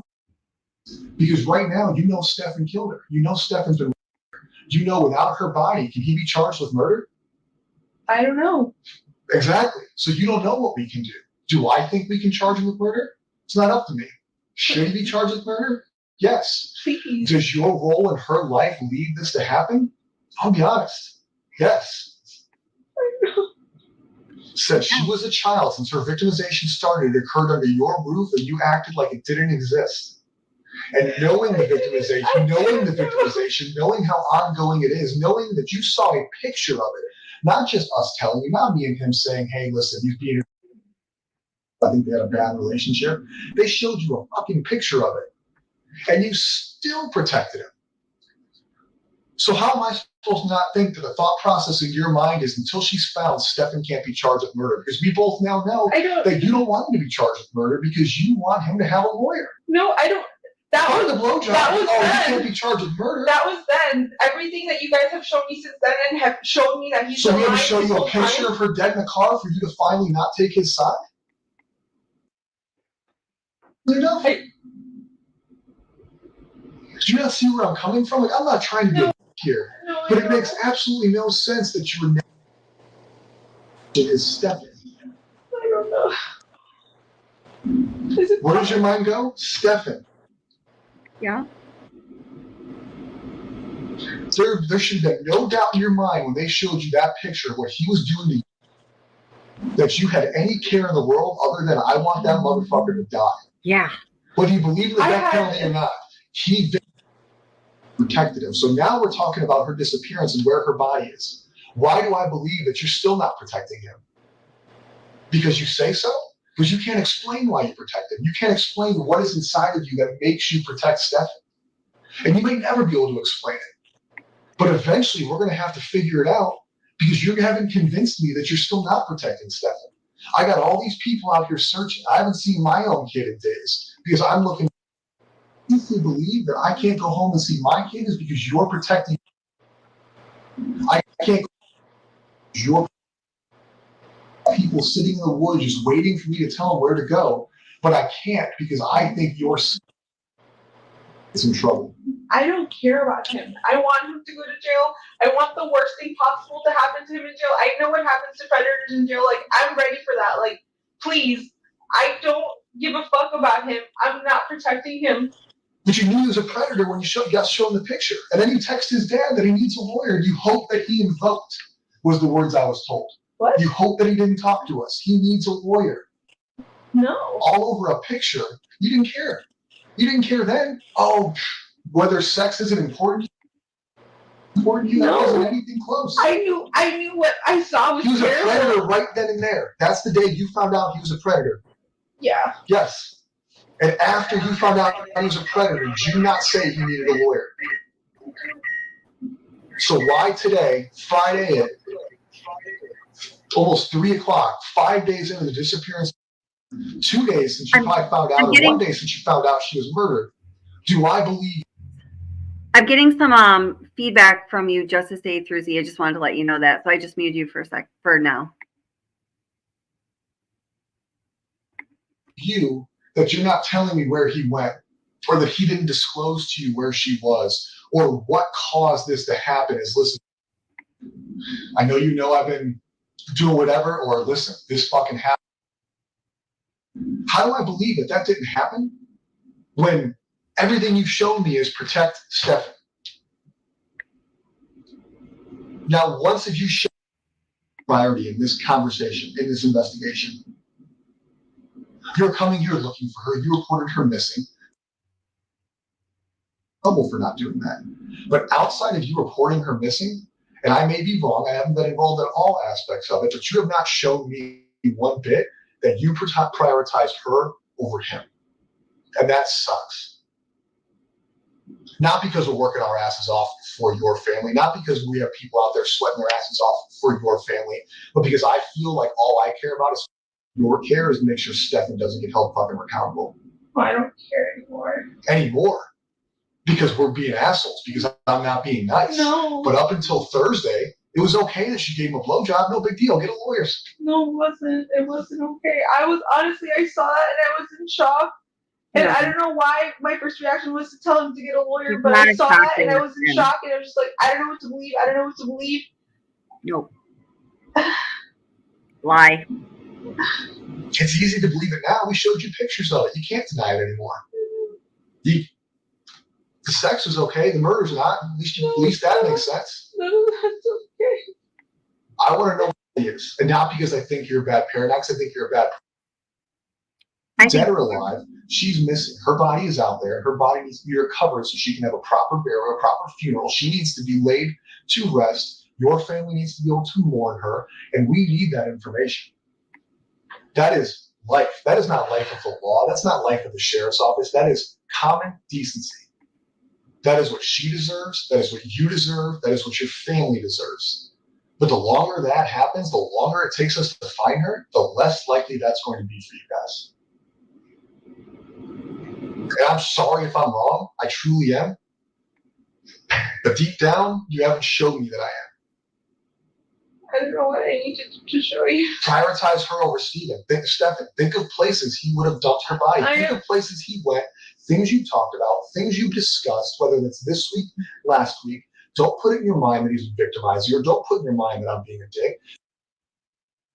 What can I think about to find out where Stephan put her?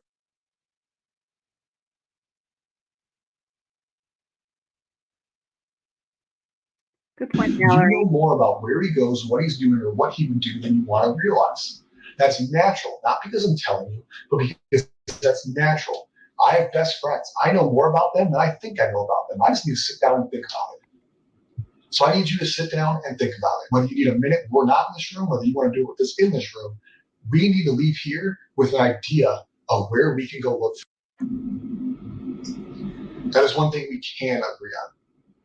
I've sent you the list of the stores that he may have stopped at. Okay, so I just want to address. Yes, Jen has some mental things going on for sure. It sounds like she's been diagnosed with a mood disorder. She's being treated for it. That stuff is real. It has an impact. It's part of the equation of your life. It's part of how you have to.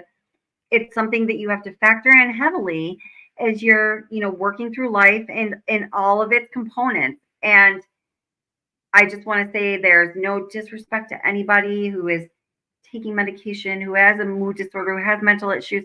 Shit. I mean, we all do, really. Honestly, I'm not just like trying to be like coy and saying that, but it's true. So there's really no judgment. But I think we need to be careful in saying that those conditions exist, and then how we ascribe blame or accountability for the neglect and abuse of this child that happened.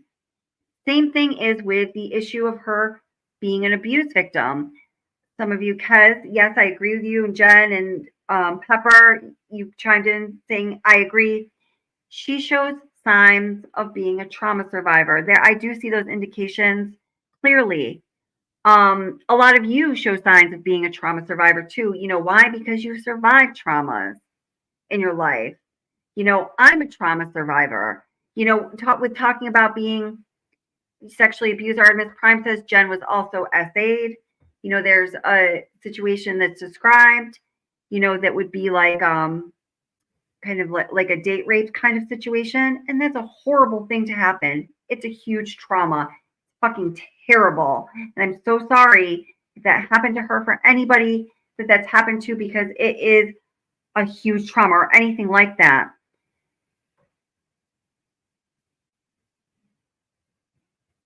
Over the course of time of humanity, billions of people have been trauma survivors.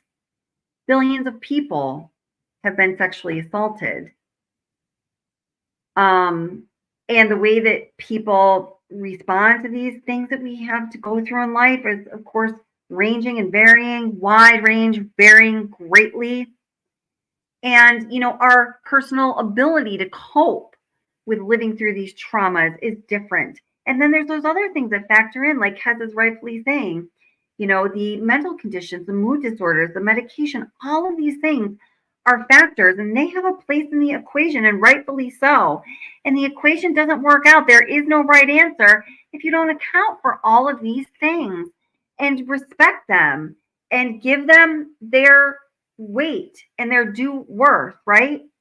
But that's where we have to stop, is giving them the proper weight and assigning them their due worth and doing no more than that, because it becomes a very, very slippery slope when we start to make a causal relationship between trauma. And I'm not saying anyone here is, I just really feel very strongly I need to make this point.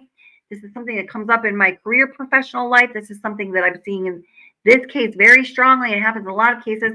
When we start to make a causal relationship between being a trauma survivor or being someone who has been sexually assaulted or abused in the past, or somebody who has bipolar disorder or mood disorder and takes medication, and then any level of excusing or condoning the kind of neglect and abuse that was shown to Maddie Soto in her short life, that is where we have to stop right there and have this conversation very honestly, because we have to factor in all of those things. Life, I say it all the time, life is fucking hard. It's complicated. The things that we have to deal with in a lifetime, I mean, thank God we can't comprehend them all at once, because it would probably stop us from functioning. It's overwhelming. It's too much. It's fucking hard, and it's a lot.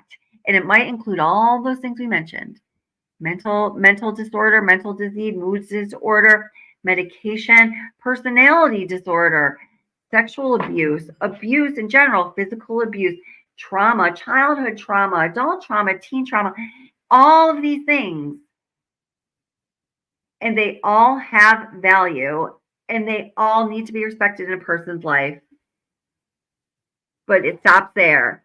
Drawing, again, the connection between living through any of those things and any level of excusing or condoning the behavior that we are seeing here, including the turn your head, bury your head in the sand behavior, pretend it's not happening behavior, blame it on anything, but opening up my eyes, being present, and taking responsibility for a behavior. None of that is acceptable. In this case, we have an extreme example to point to look at, to talk about. And my God, that poor child that suffered in this lifetime, so we could learn this lesson. It's a horrible, horrible, fucking god-awful thing that happened to her. But I think we need to be really careful in how we talk about what Jen Soto has lived through, the different factors in her life that we need to respect and account for in the equation. And then, you know, what she is guilty of doing, if not in the criminal sense, you know, in, you know, just being a fucking good person or parent, or just, you know, taking care of your responsibilities, your biggest responsibility, your child, on the just above the most basic level, right? because she has a roof over her head, even though she doesn't have her own bedroom, which, yes, somebody brought up a while ago and I meant to bring it up. In some states, it is a legal problem. In New York State, it would be. In New York State, this living situation would definitely need to have a caseworker assigned to it, and there could be illegal components to it, just, even take the essay issue out of it. But she was barely providing, Maddie, even with those most basic needs, and anything above that, fucking forget about it. I'm going to unmute you. I'm sorry. I don't know if you could unmute yourself just to say through Z, but I'm going to see if you have anything to say. Sorry if you couldn't. Hey. Oh, you're good. I love listening to what you have to say. Yeah, I mean, I'm just horrified at what she allowed to become normal in her home. It was normal behavior for the three of them to sleep in a bed together. It was normal behavior with the boxers and the boner. And normal behavior for her to allow them to go off into another room alone. Like that, all this was normal for her. That's what's so disgusting. And yeah, it's like, if you're going to stick your head in the sand and allow that to become normal, this is not a surprising outcome. Yeah. I mean, it's an extreme outcome, but I mean, exactly. If you're gonna leave the worst among us up to his own fucking warped devices in your home, under your roof, in the presence of your daughter, who you are not protecting, who does not have her own room or her own space or her own privacy or the mental cognition to consent or to know how to protect herself.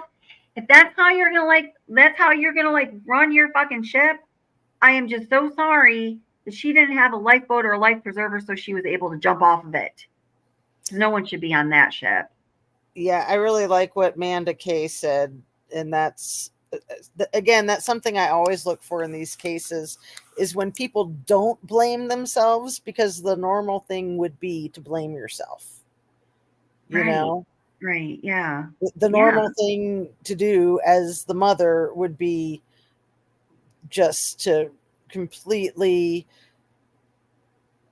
put it all on yourself, that you're the mom, you should have been paying attention, you should have been looking out for this, you should have known when this happened, you should have known when that happened. You know what? And as a mother myself, I mean, I'm going to say, what you're saying right there, I almost take like an absolutist perspective on it. I kind of think if this, I don't know, I might be saying this prematurely, but if this does happen to your child as a mother, unless the circumstances were so outrageous and so absolutely out of your control, it's like a, anomaly of a situation, you do have a little bit of responsibility. And I just kind of feel that way. I mean, I just, yeah.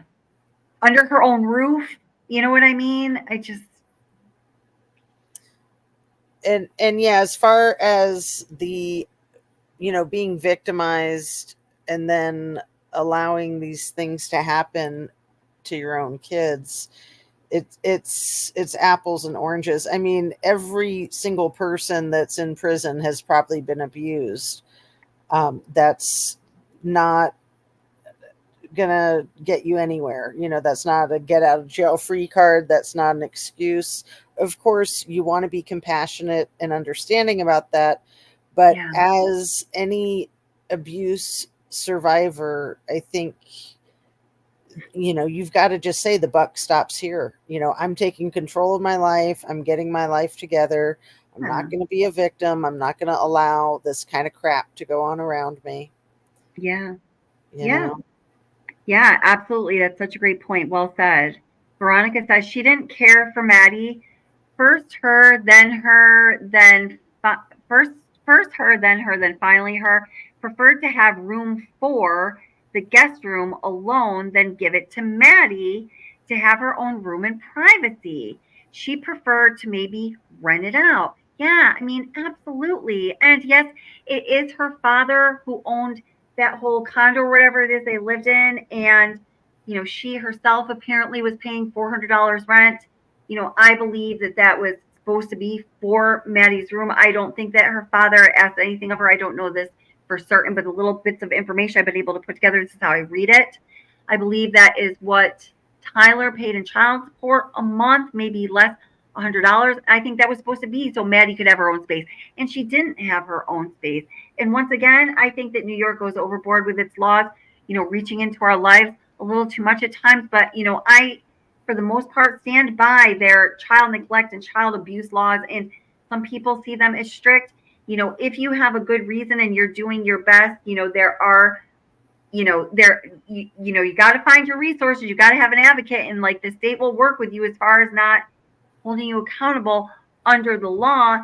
But, New York says you've got to fucking protect those children above anything else. I don't care what you got going on. I don't care what those factors are in your equation. You have a child. That better be the first factor. And every time. Sorry. And, that's kind of how it is when you're a parent. I mean, I don't always love it. It makes things really hard sometimes, but it's what you do. The numbers on the door like a brothel. I know. I don't think I had that exact thought, but I got some vibe like that. And every time I see that, view of inside that place, I think that, how did Children's Service miss this? How did CPS miss this? So I put out that video that was just the teachers and the counselors interviews like a few weeks ago. And I just, being someone who's a mandated reporter who's always worked with children and teens and usually troubled children and teens, I was disappointed that nobody who worked with Maddie in that school could say that they had a good relationship with her, that they really knew her beyond a very surface level, except for her music teacher, because she really liked to play. I can't remember, did she sing or did she play an instrument? I can't believe I can't remember. But she was musically talented and inclined somehow, and her music teacher had that connection with her. Like even in, place where I work, we will have regular meetings, like a team of us, to make and go through literally every student. There are a lot of them. Okay, we're talking in the hundreds, and make sure that every single student has that personal connection with somebody, and that one of us has got their back. Every single one of them, and I like to think I do a good job at what I do, but I think everybody who wants to call themselves an educator, who wants to work in education, should be part of taking that same responsibility for the students that they oversee, because every fucking child deserves that. They deserve a champion. They deserve an adult. They deserve to have an adult that they trust, that they can go to when they're feeling vulnerable, exposed, at their wits' end, and scared, whatever it is. I mean, being an adult is really hard. Life is hard, but you know what? More and more so each day, it seems being a kid is really fucking hard as well, Oh. All right, I'm going to play a little more of this.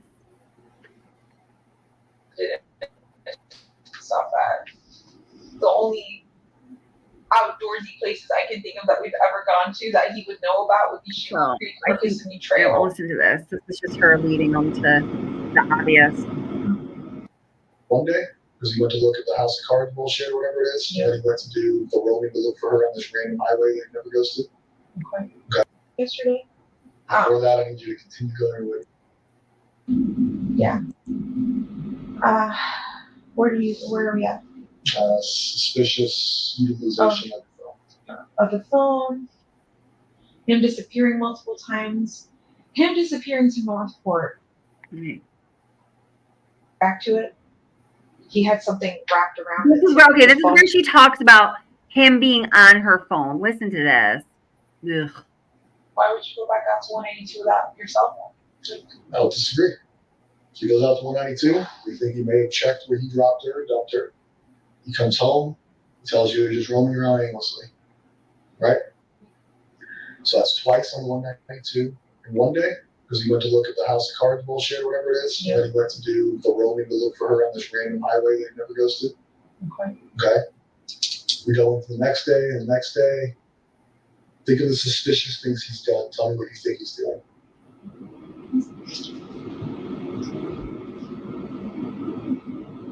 Him grabbing my phone and trying to log into his emails that seems kind of suspicious. Listen to this. What was he trying to see? What was he trying to do?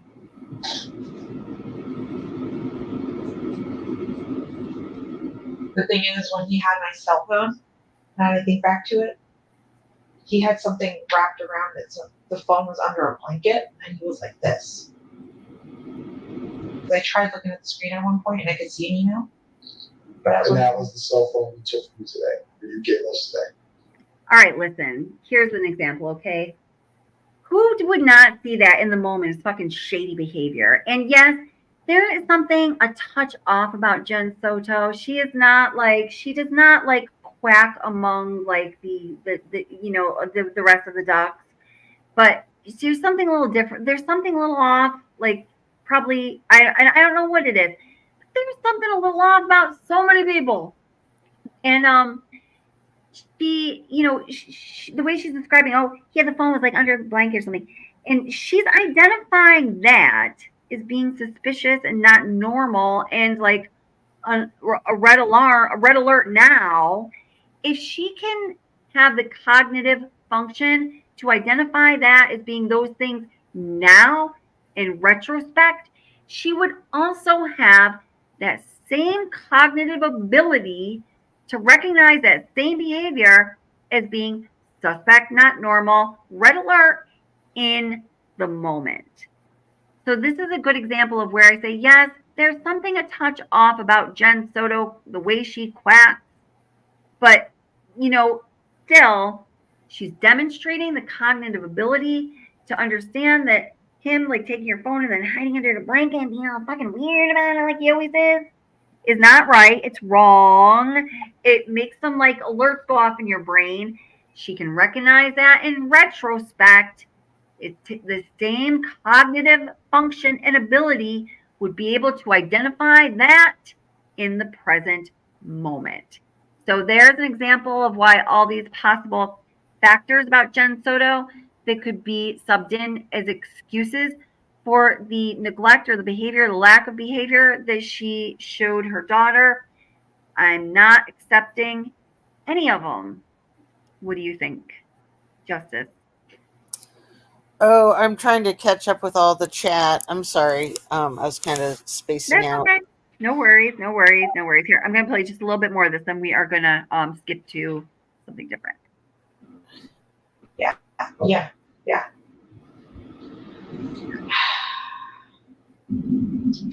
Can you guys explain what happened yesterday? Before that, I need you to continue going with. Yeah. Where are we at? Suspicious utilization of the phone. Of the phone.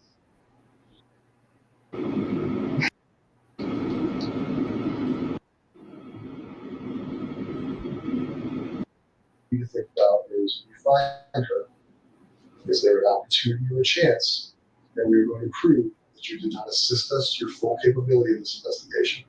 And if that is true, In those traps that I had mentioned. Did it? Excuse me. I'm trying to.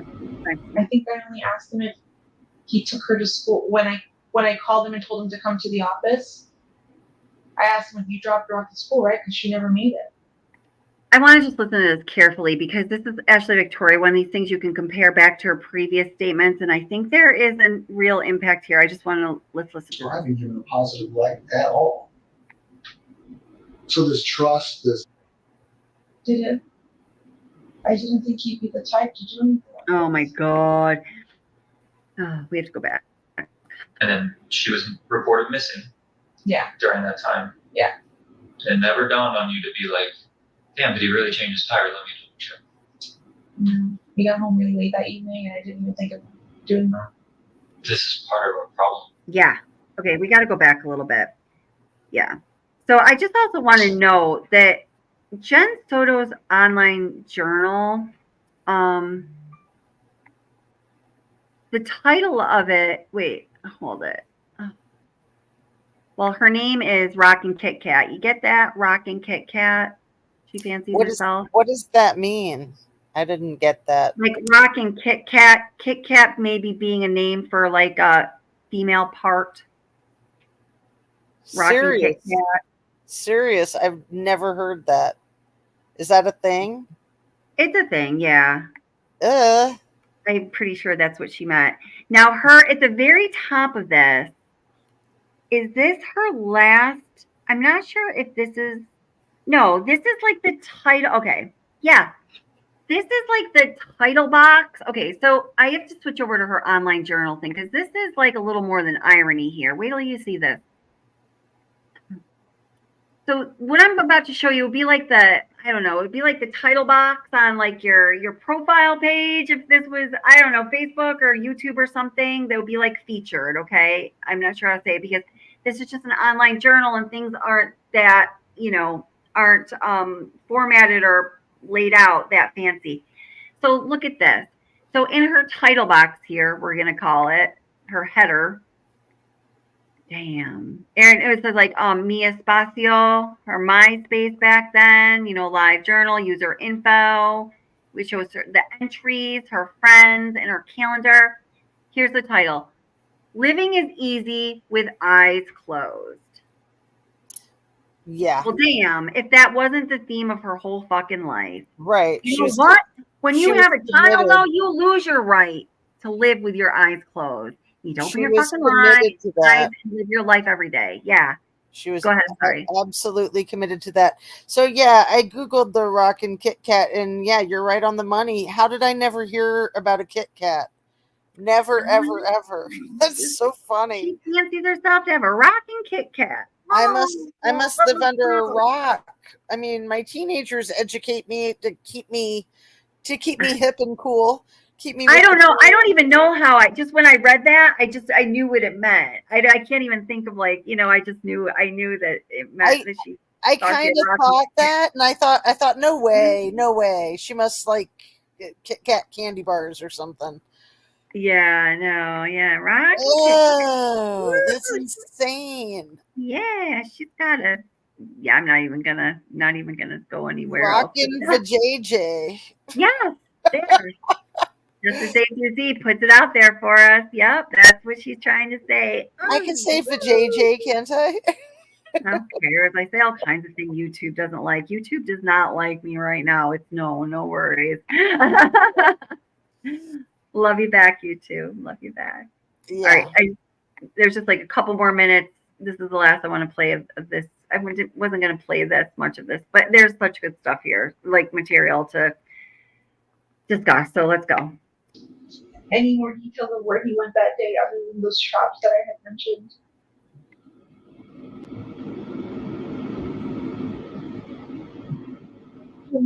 I'm giving you my truth.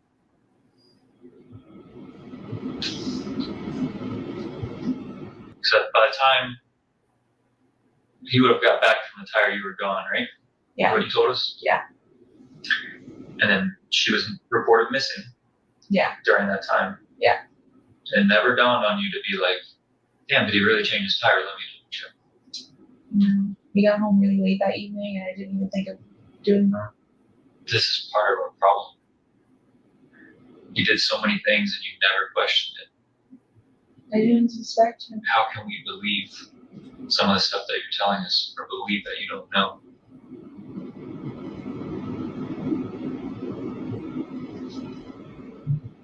I don't know how to say it. I mean, I guess I'm stupid and gullible and very trustworthy, but I didn't think he'd be the type to do anything like this. I didn't doubt. But you knew he was vindictive. You described him as not trustworthy with his family. You described instances where you document where he was lying to his family, lying to you, lying to others. Lying to his family, yes, but lying to me. You discussed that he wasn't that good of a person. It wasn't this man, but you're not describing him in a positive light at all. So this trust, this caring, all this stuff makes no sense because you, regardless of the victimization, describe him as a good person. He's stealing from his parents, right? But he never stole from me. You guys have no money, but all he's doing is ordering things, right? He's buying himself things. He's not. You described him as a selfish thief. You even called it a robbery that he robbed his parents. So you trust this dude who you're describing as untrustworthy. But I thought he was. She described to him that his parents had a few $1,000s stored in a drawer or closet, put away for an emergency. And during COVID, he just went and took it. He told her that, and the parents mentioned this, that he did, yes, steal his mother, Debbie's, her deceased father's, heirloom, very valuable Rolex watch, and other things. He bragged to Jen about stealing from his parents. Damn, man, if, some guy came along and wanted to be with me and he's like, hey, guess what? I stole my parents' savings for an emergency during COVID. And then I stole my deceased grandfather's Rolex that's precious to my mom. Do you want to go out to the movies? I'd be like, get the fuck out of my face. If not, like, more, her standards for herself obviously were not high enough. She deserved more. I can't say that present tense because I'm so angry at this woman, but she did deserve more.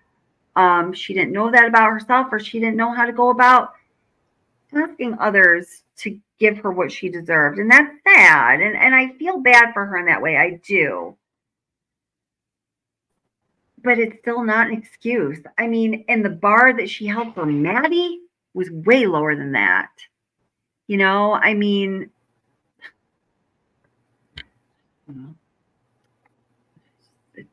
it's enraging. What happened to her? Where did you that? I can't fathom that. I can't wrap my head around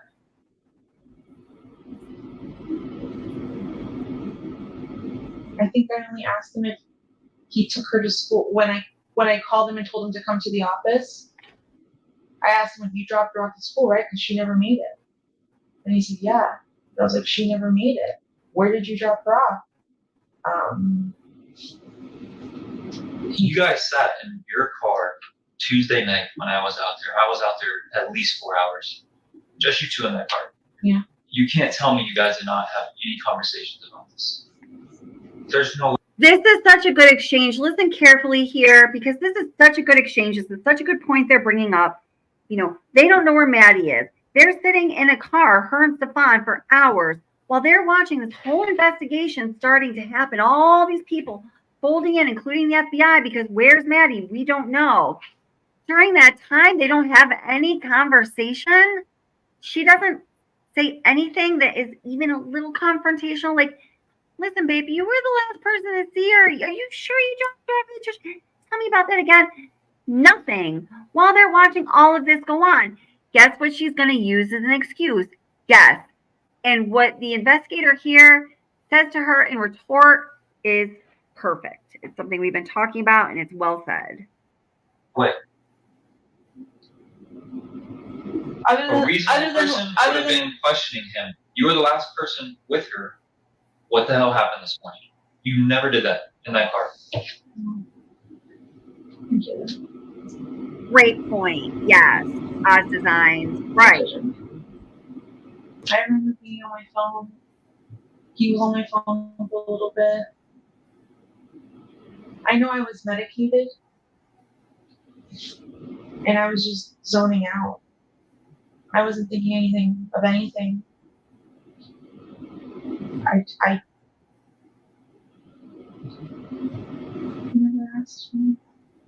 Just asking him that one time to me was, if he took her to school, that was enough answer for me. I don't know. I just wanted to think.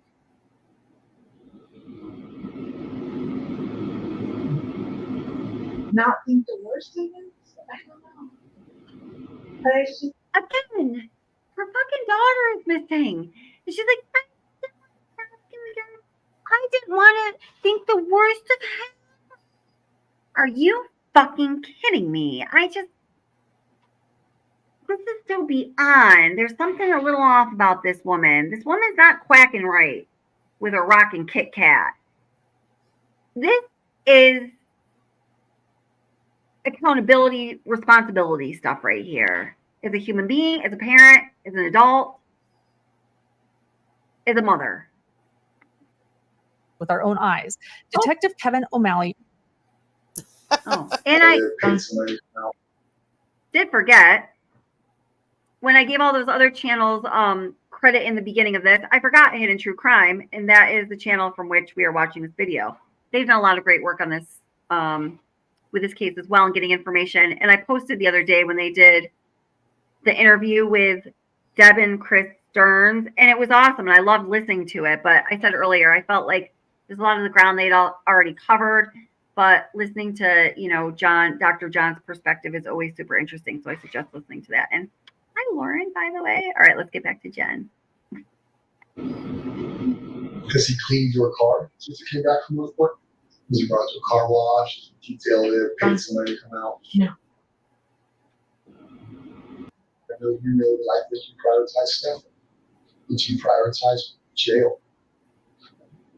You see what I'm saying? If we come back and prove that you sat in this room and misled us, that you didn't lead us in the right direction, or that you insisted, or you acknowledged, or you knew, you're getting warning from jail. I don't think I knew anything. I swear. He has mentioned, we haven't discussed this. I had no suspicion of anything. He did not tell me any more details of where he went that day other than those shops that I had mentioned.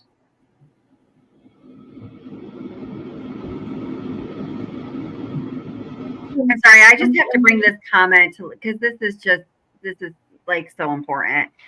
So Oz Designs Inc. says, you know, when Jen said, "Oh, he never stole anything from me," and like does that. Oz Designs Inc. says, she says, "He never stole from me. He stole Maddie's innocence. He stole 8 years of her life." Thank you for saying that. And then he stole her life altogether. He took it upon himself. He privileged himself to take her entire life away from her. And then Mom says, "He never stole anything from me." And I understand that he stole his, but oh, it's just all part of the big fucking ugly picture of this case. Poor Maddie. God rest her soul. Yeah, this comment that is it Muck Boy said, her leaning back with hands in her pockets is making me mad. I was thinking the exact same thing. Gone, right? Yeah. And Veronica earlier said that her self-soothing was making her mad. Yeah. Right. Yeah. She looks way too comfortable. Like, how can you be just like kicking back and chilling out? Ugh. Right. Yeah. Infuriating. Absolutely. She's so infuriating. It's everything about it is just, I and mean, McCoy says, and her big stupid glasses. I hate those glasses. Why did she pick out those glasses? They're so not nice to look at. Oh, the least of our problems here. But you know what? We can call a spade, or we can call ugly fucking big glasses. It's okay. So, and I'm also seeing in the chat that he stole cash from Maddie. That people are saying that. I don't know that is being 100% true, but her birthday money, I think people are saying. After he freaking took her life, he stole her money. Murder the child that he's been sexually abusing for years, and then take her fucking birthday money. Like, put some frosting on that cake. Oh my God. Disgusting bastard. Oh God. Her Christmas money, Artemis says. What's that? He stole her Christmas money? Says her Christmas money. So would that I believe Artemis Prime usually brings the facts. So if Artemis is saying that, it's probably true. Would that have been like 6-8 months ago, like prior to all this? Well, this right now is March 1st. So Christmas is how many months before March 1st? Yeah. 2. There you go. So if it's Christmas money, is that what you said? Is that what Artemis said? Christmas money? Yeah. So, Jen says it somewhere. Tracy Pope says. Jen said that. Pepper says. Okay. Yeah, Ugh. they probably know. Yeah, I had not heard that, but there's been a whole lot of interviews to listen to. So yeah, I could have totally missed that, but I believe them. That's Terrible. Terrible. I'm giving you my truth.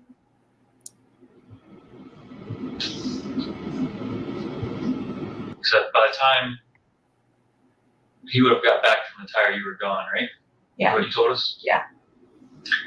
And then she was reported missing. Yeah. During that time. Yeah. It never dawned on you to be like, damn, did he really change his tire? Let me check. No. We got home really late that evening, and I didn't even think of doing that. This is part of our problem.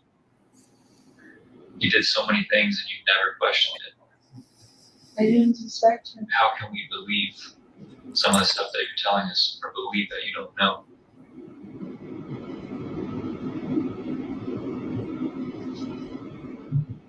I don't know how to say. I mean, I guess I'm stupid and gullible and very trustworthy, but I didn't think he'd be the type to do anything like this. I didn't doubt. But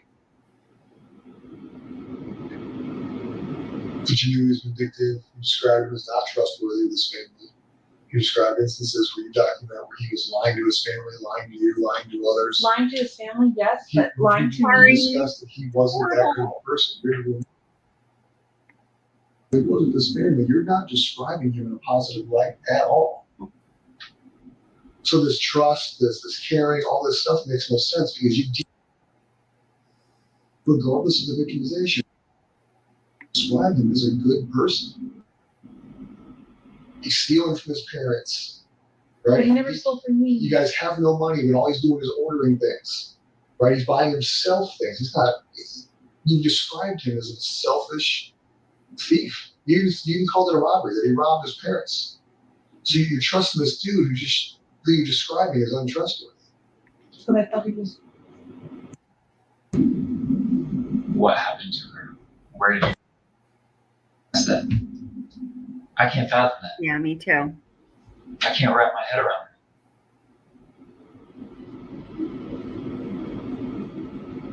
it. I think I only. Thank asked you, him Kez. if he took her to school when I called him and told him to come to the office. I asked him if you dropped her off at school, right? Because she never made it. And he said, yeah. But I was like, she never made it. Where did you drop her off? You guys sat in your car Tuesday night when I was out there. I was out there at least 4 hours. Just you two in that car. Yeah. You can't tell me you guys did not have any conversations about this. There's no way. A reasonable person would have been questioning him. You were the last person with her. What the hell happened this morning? You never did that in that car. Wait, they were sitting in the car for 2 hours together? Yeah, after they reported this to the police, and they were and then they had to also leave their. I'm not sure what he's talking. I think he's talking about the first night. So that would be when they were had just reported it, and then they also, not too long thereafter, kicked them out of of where they were living because they're like, oh, this has all got to be investigated now. Y'all can get out. So yeah, they had a whole lot of alone time. Just Jen and Stephan. Wow. And no questions. Really? Really? Woo! Fine, Colorado, I get your vibe. I know how you're feeling right now. I feel it exactly from your comments. I gotcha. It's horrible. I remember being on my phone. Oh, 3 months. He was on my phone for a little bit. I know I was medicated. And I was just zoning out. I wasn't thinking anything of anything. I never asked him. Just asking him that one time to me was, if he took her to school, that was enough answer for me. I don't know. I just wanted to think.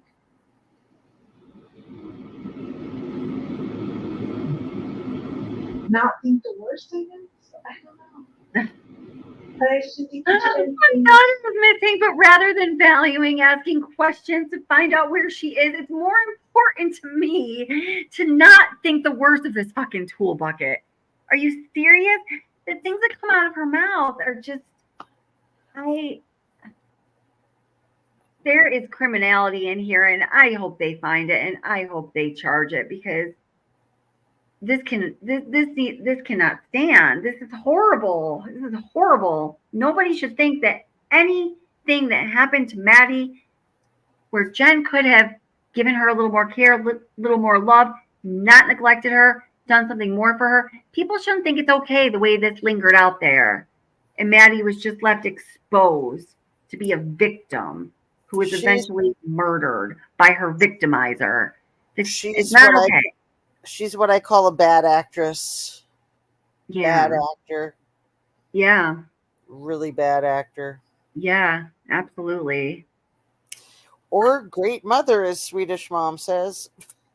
Yeah. Yeah. And who was it that you had their comment there a minute ago? Colorado Mom? I think so. Kind Colorado.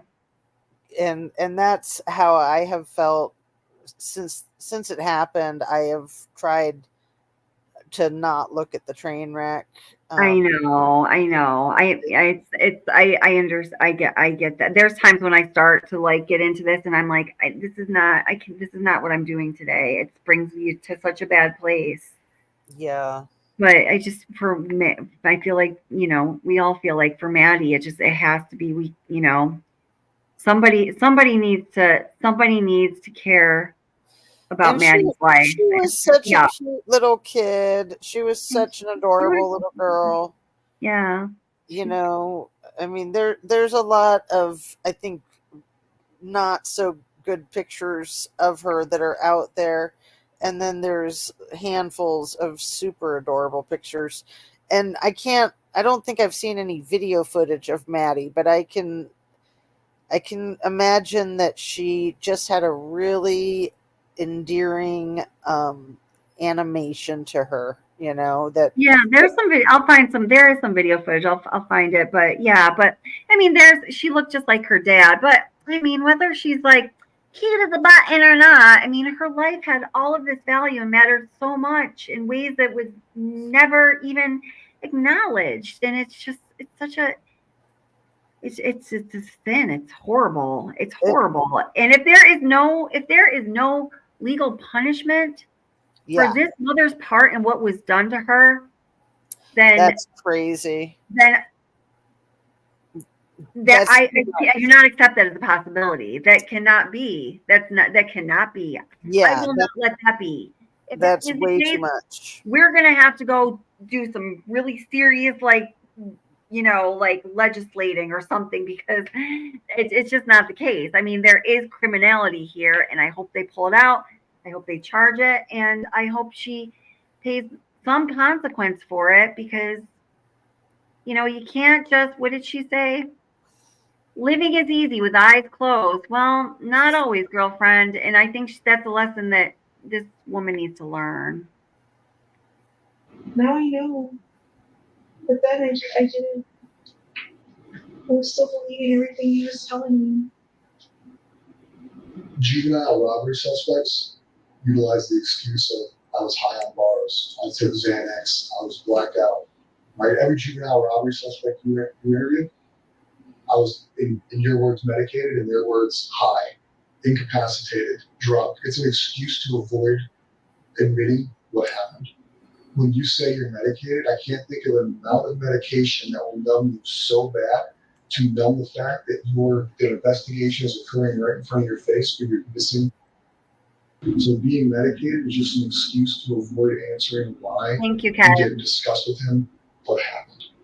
It minimizes your guys' interaction by saying you were not fully coherent with the person I know who can sit in a car and watch a bunch of detectives and crime scene investigators and everybody else search her house, seize her house, right?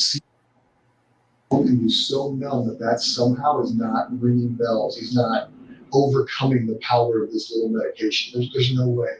The human body will overcome that in a big situation. You didn't take enough medication to numb you of the reality of what was occurring. There's no way. unless you were fully incapacitated, there's no way you were so numb that everything he described to you, everything I described to you was not in the forefront of your mind. You weren't numb. Just like these robbery kids weren't blacked out. They weren't high enough to not remember the robbery. They just don't want to talk about it. No, it wasn't clicking. It didn't click to me. Like you guys telling me like wasn't as all this and that. I still believed the story he had told me that while we were sitting in the car. I still fully believed everything he had told me. I didn't doubt him. I really thought. In my opinion, all that speaks to is her level of curiosity. And, if my child was missing, curiosity would not be the applicable word. It would be much stronger than curiosity. But because we're talking about Jenn Soto, I'm going to go with curiosity. All that tells me is about her level of curiosity as to where her missing daughter is. That she's sitting in the car for hours with the last person who saw her. I don't care if it was my mom. I don't care if it was my grandma. I don't care if it was my worst enemy or Jesus Christ himself. If my child is missing, that person is going to have to tell me something or other if it was the last person who saw my child until my kid is back home. That's just how it is. But her level of curiosity is so, muted, defective, in deficit, that she doesn't ask him a single question. Going after the wrong guy. I'm like, they're wasting time. The real suspect is out there. She's being trafficked. That was my biggest fear, is that she was being trafficked. I didn't think that she would actually be dead. But she thought enough to get a lawyer. I really thought you guys were going after the wrong guy. At that point, from the jump, we've been trying to find her.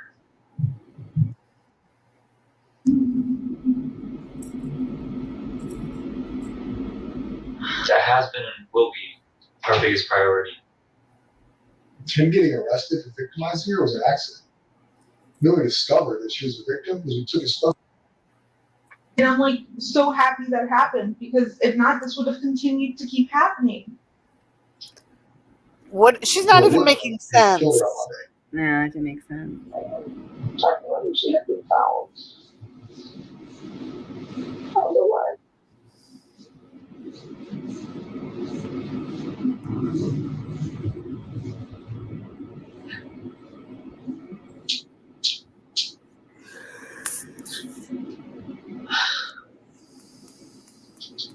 How'd you get here? You're driven here? I was driven here, but my dad followed behind. I think you guys have my car when you're ready. Okay, we'll verify that one. The investigation is still going. Yeah. Right, Stephan also is not in charge of murder. Right, just a sexual battery. He's not. Oh. He's just been charged with sexual battery. I have a couple questions for you that are going to be on record. They're going to be official. I need you to answer truthfully. Because if they're determined that you answer that question, recent instance or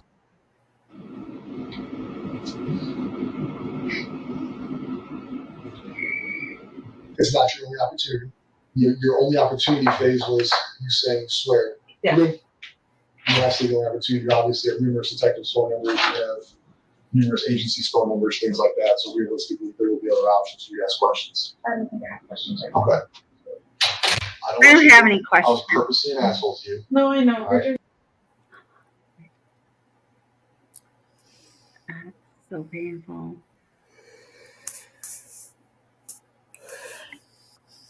What do you think other than a big yawn? Oh, did you hear me yawn? Yes. So sorry. I did not know I was making any noise. I know.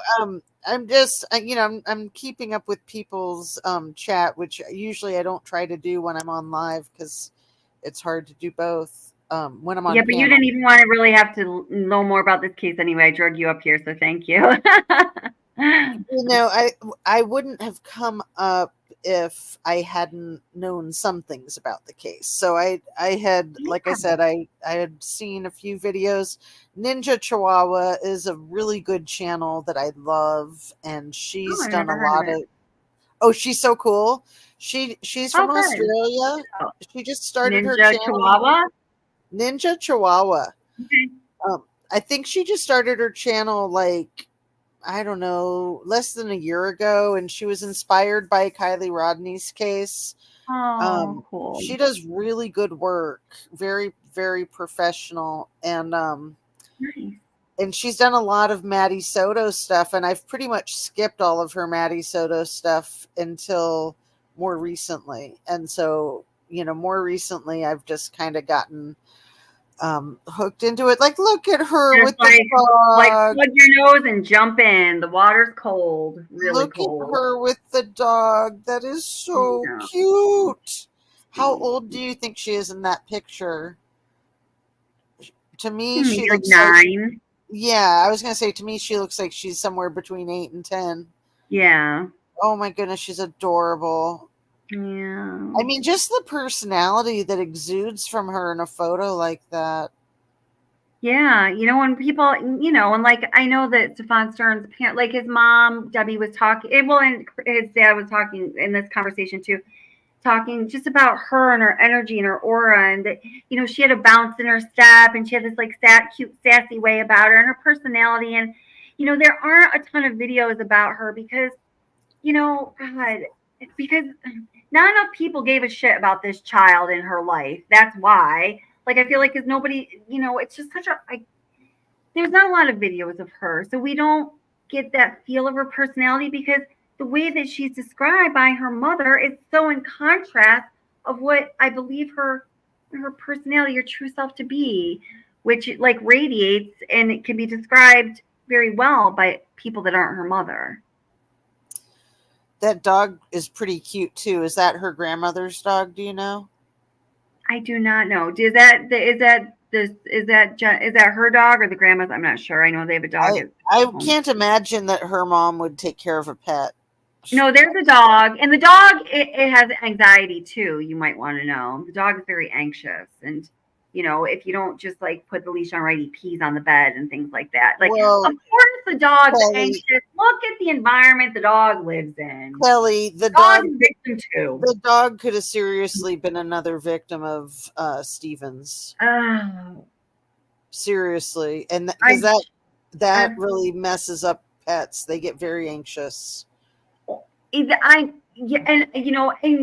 mean, just I'm sure the dog was attached to Maddie, and then the dog is vibing on what Maddie is going through, her fear, her the whole I mean, everything was just so fucked up. Yeah, he's a sick freak. Yeah, I wonder if he has to be in solitary confinement because the other prisoners want to take their. Want him to bend over and touch his toes? Well, so many people in prison were abused themselves as children. They do not tolerate child abusers. I know. That's why they want him to bend over and touch his toes. Well, yeah, but they'll just like do what they did to Jeffrey Dahmer, just tear him apart with their bare hands. Yeah. So yeah, I don't think I feel much about that. Right, like Chris Watts, yeah. I mean, Chris, I have just absolute disgust for Chris Watts. The level of disgust I have for Stephan Stern's is like, it's unique. I know. I mean, Chris is seriously gross, but yes, this guy is a whole new breed of disgusting. Yeah. Absolutely. Yeah. So I was going to play, some other things other than just that interview, but that interview was just so like meaty as far as things that need to be heard from Jen Soto and understood to really like get a good grasp on the whole picture here. But I'm working on that video.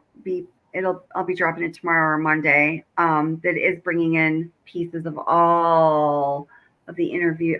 There's just so much out there, and it's all so ugly. It's all so gross. And just to think of how much of this little girl's world that nastiness was, it probably overtook it. Oh God, I can't stand it. They should study his brain. I mean, I almost don't even want to give him. I understand what you're saying, though. Like, how does a person become this repulsive and ever? I don't even. I'm out of words. Yeah. It's just pretty devastating. It is devastating. Oh my gosh. Jen says, a good mother protects once she finds out, nothing more, nothing less. Yeah. A bad mother protects the predator. It's not brain science. Yeah. Yeah, absolutely. It just really is as simple as that, isn't it? Yeah. Oh. That was weird what Jen said about being trafficked. I know. Where did that come from? Because they were probably trafficking her. I mean, don't you think? He was getting money somehow, okay? And it wasn't all from stealing the, emergency COVID funds from his parents. I think at the very least he was using, some kind of transfer of data, meaning images, video. There was end-to-end encryption. Right. And I'm sure 35,000 images of CSAM. That's beyond what even an aggressive collector needs. Those were what he collected. That's not all of Maddie, right? No, I don't know. Those aren't all of Maddie, but yeah. I can't remember the number of just her on his phone, and it's horrifying. I don't remember what the number is, but it's horrifying. It's a number you probably don't want to remember. It's horrifying. Well, just the one graphic picture you described is too many. Yeah. Oh my God. Or I don't know if you described it or if the police officer did in the interview. That's just too much. His junk in her mouth. Yeah, like oh my, to take a picture of that. Yeah, and there were pictures of, I know that what they that Jen saw that with her eyes and then said, "Get him a lawyer." Like, hello. And that I was in shock. No, I am well versed at trauma or extreme fear-induced shock responses. And that was not one. That was a cognitive response. There was nothing shock response about it. Right. No, she's a liar. Everything that comes out of her mouth is bullshit. I mean, BS. YouTube. I don't think YouTube catches as much towards the end of the videos as they do. That's what I've heard. Yeah, that's what I've heard. Yeah. That's funny. Yeah. And Kestrick says Hidden True Crime has an interesting take on Stephan Stearns. I agree with that. Yeah, great channel. What channel is that? Telegram. Hidden True Crime. Yeah. This is what I was thinking of. Yeah. Too Much Mom. This is what I was thinking of. So when I said, selling the photos and images on end-to-end encryption, Telegram is what I was thinking of. I just couldn't come up with a name. It's probably selling the photos on Telegram or something like it. Ooh. More of a pimp than a mom. Yeah. Yeah, that's pretty accurate, I would say. Your mother told you, Jen says, my mother told me I should feel sorry for him. He was lonely. You're talking about Stephan Stearns? Bring your mama here. Bring your mama here. I gotta talk to your mama. Is that what you're saying? Oh, I like this. Sometimes a prison guard will announce to all the inmates on the block when bringing in a pee. Hey guys, here's that kind of a predator. Nobody better bother him. Oh, that's hilarious. I've never heard that. Love it. Yeah. I hope they do that to Stephan Stearns, dress him up in hot pink, paint his nails, and freaking shove something really uncomfortable up his ass. Yeah, I've known a couple of prison guards. I've never had those conversations. I mean, they see so much crazy stuff.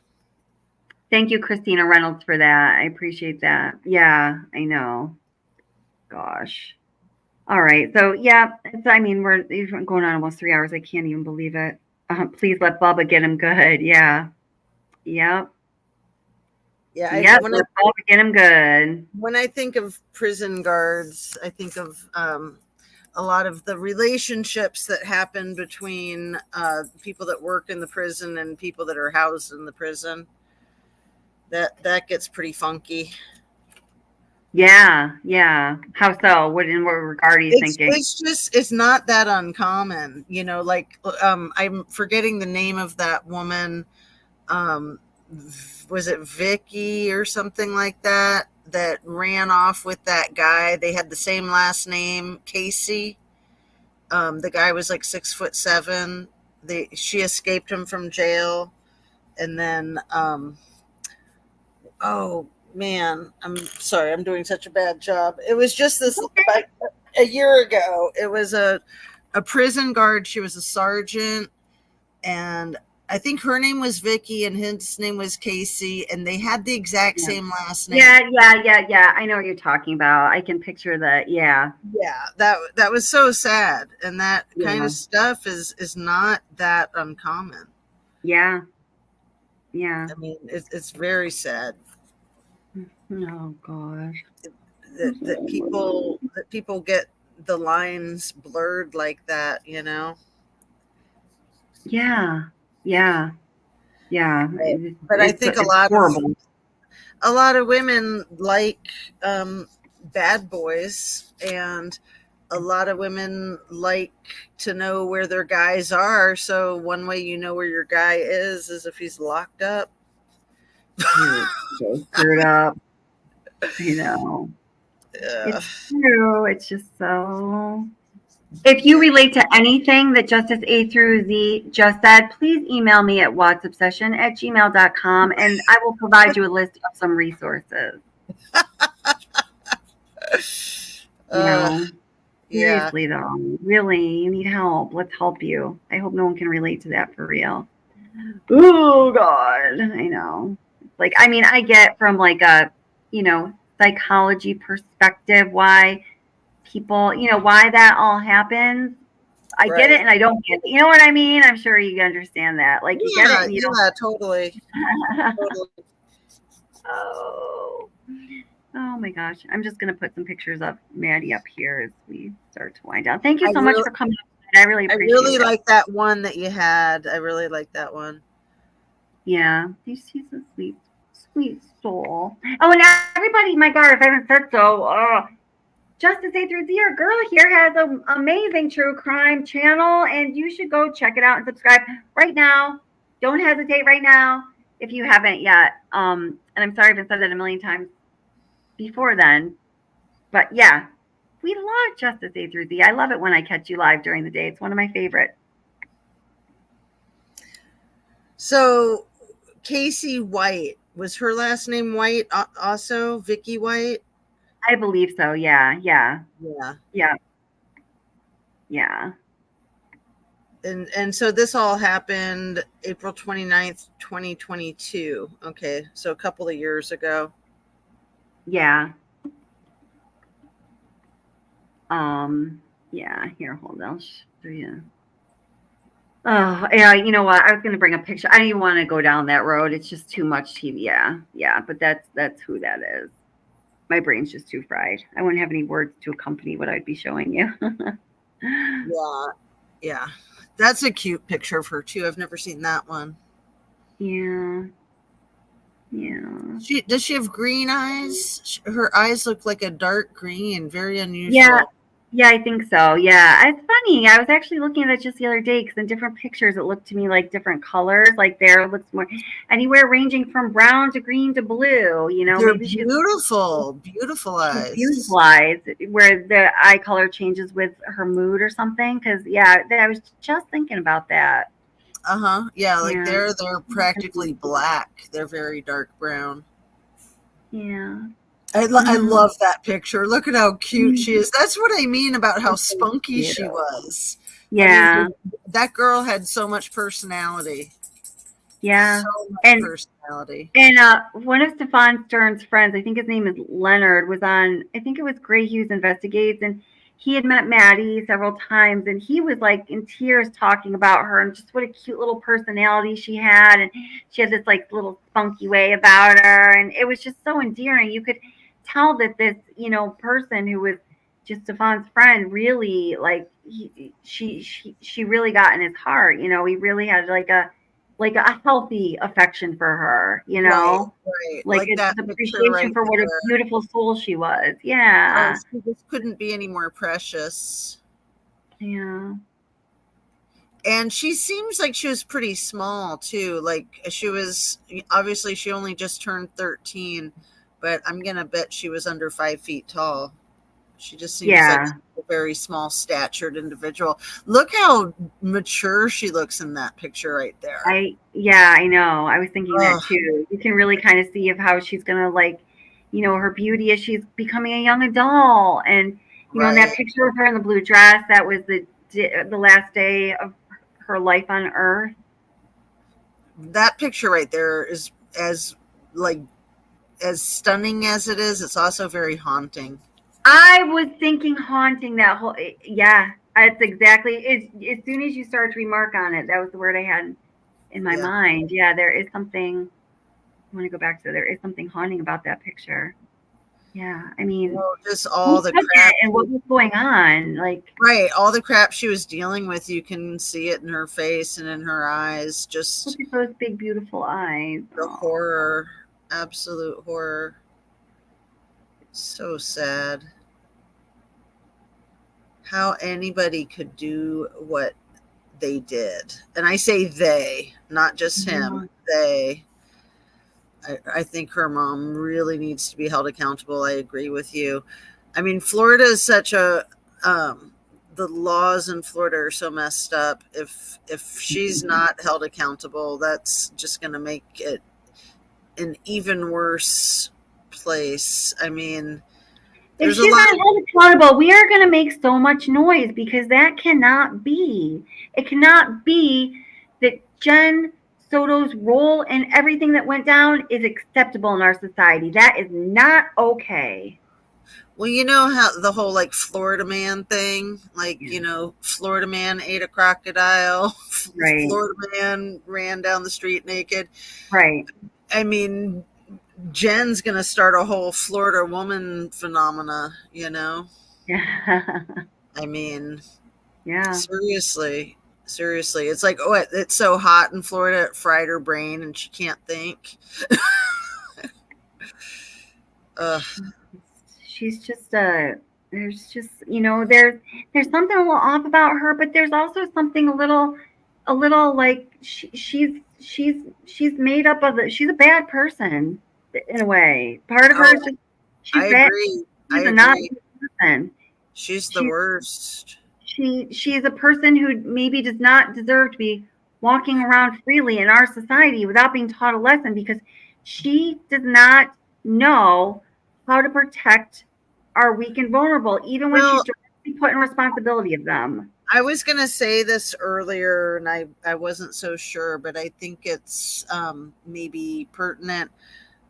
From watching some of Paula Plunder's footage and commentary about it, it seems that Jen may have gotten pregnant intentionally, trying to get her old boyfriend away I from think- his I fiance. think that is the case too. I believe that is the case. And so then she's having to raise this pawn, basically. You know, this wasn't a person. This was just a strategy in a game of It was chess. just a gameplay. She was just a gameplay.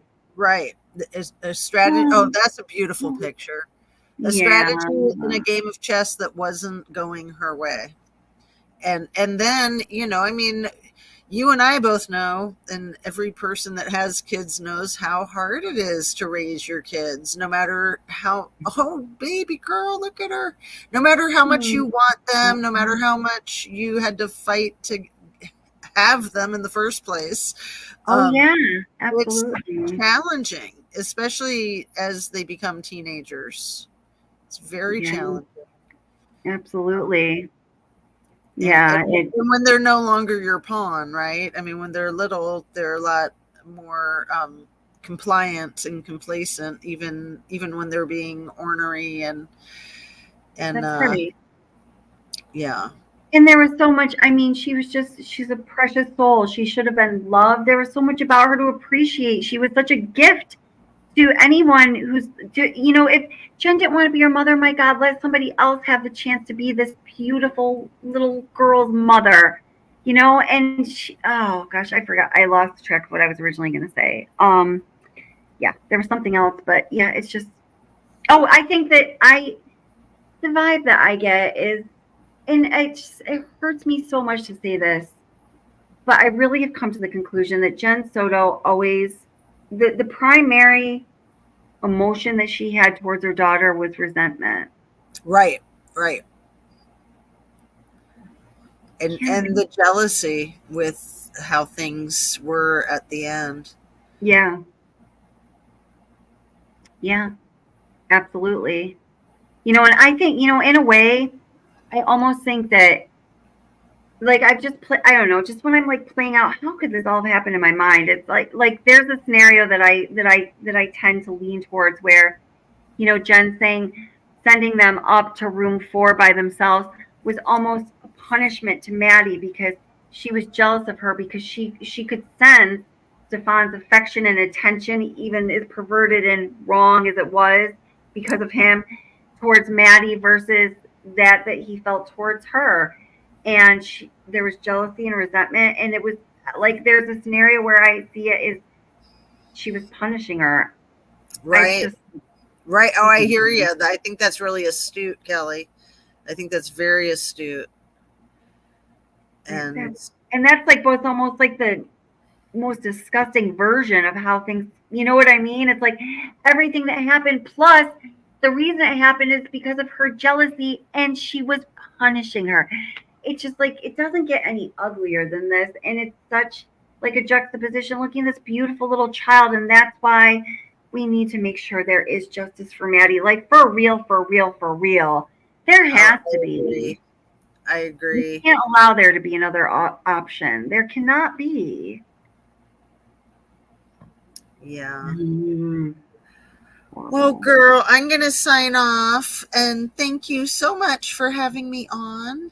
Thank you for spending so much time up here tonight. I really appreciate it. And thank you for, you know, diving into this with me. I hope you don't have nightmares. Yeah. Oh, it's so annoying with the thing with Spectrum cable. It's like every night, somewhere between 10 o'clock and midnight, it gets really spotty. I don't know. WTF. Yeah. I have Spectrum too.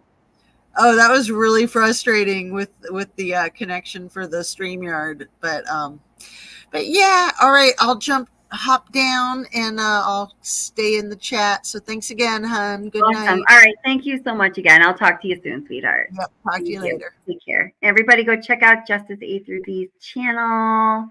You'll love it. She's just has great conversations over there. Oh, good. Yeah, Jen says, yeah, some mothers are jealous of their daughters. How does that work? Yeah.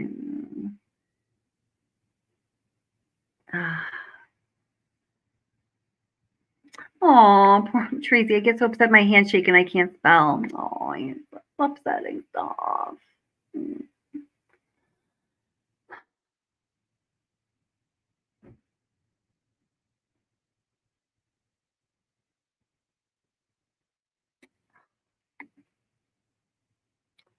Veronica, I know, this is just like, Veronica tells us, and this is true, Jen said that what she did during the day was take Maddie to school, then go on a doctor's appointment, which she went to often, or just nap until it was time to pick Maddie up every day.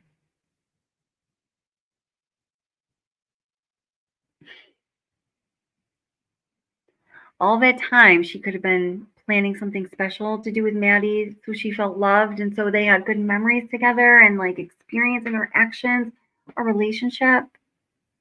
She just napped.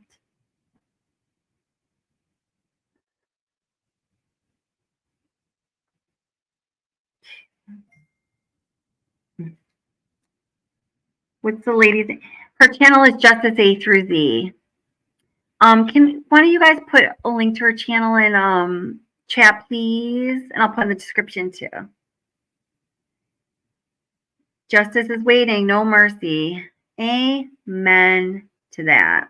And I don't think there is a better note we could end that on. So with that, we're going to end it. I think there definitely should be a Maddie's Law. And tomorrow night, we're going to do Jody is Cool.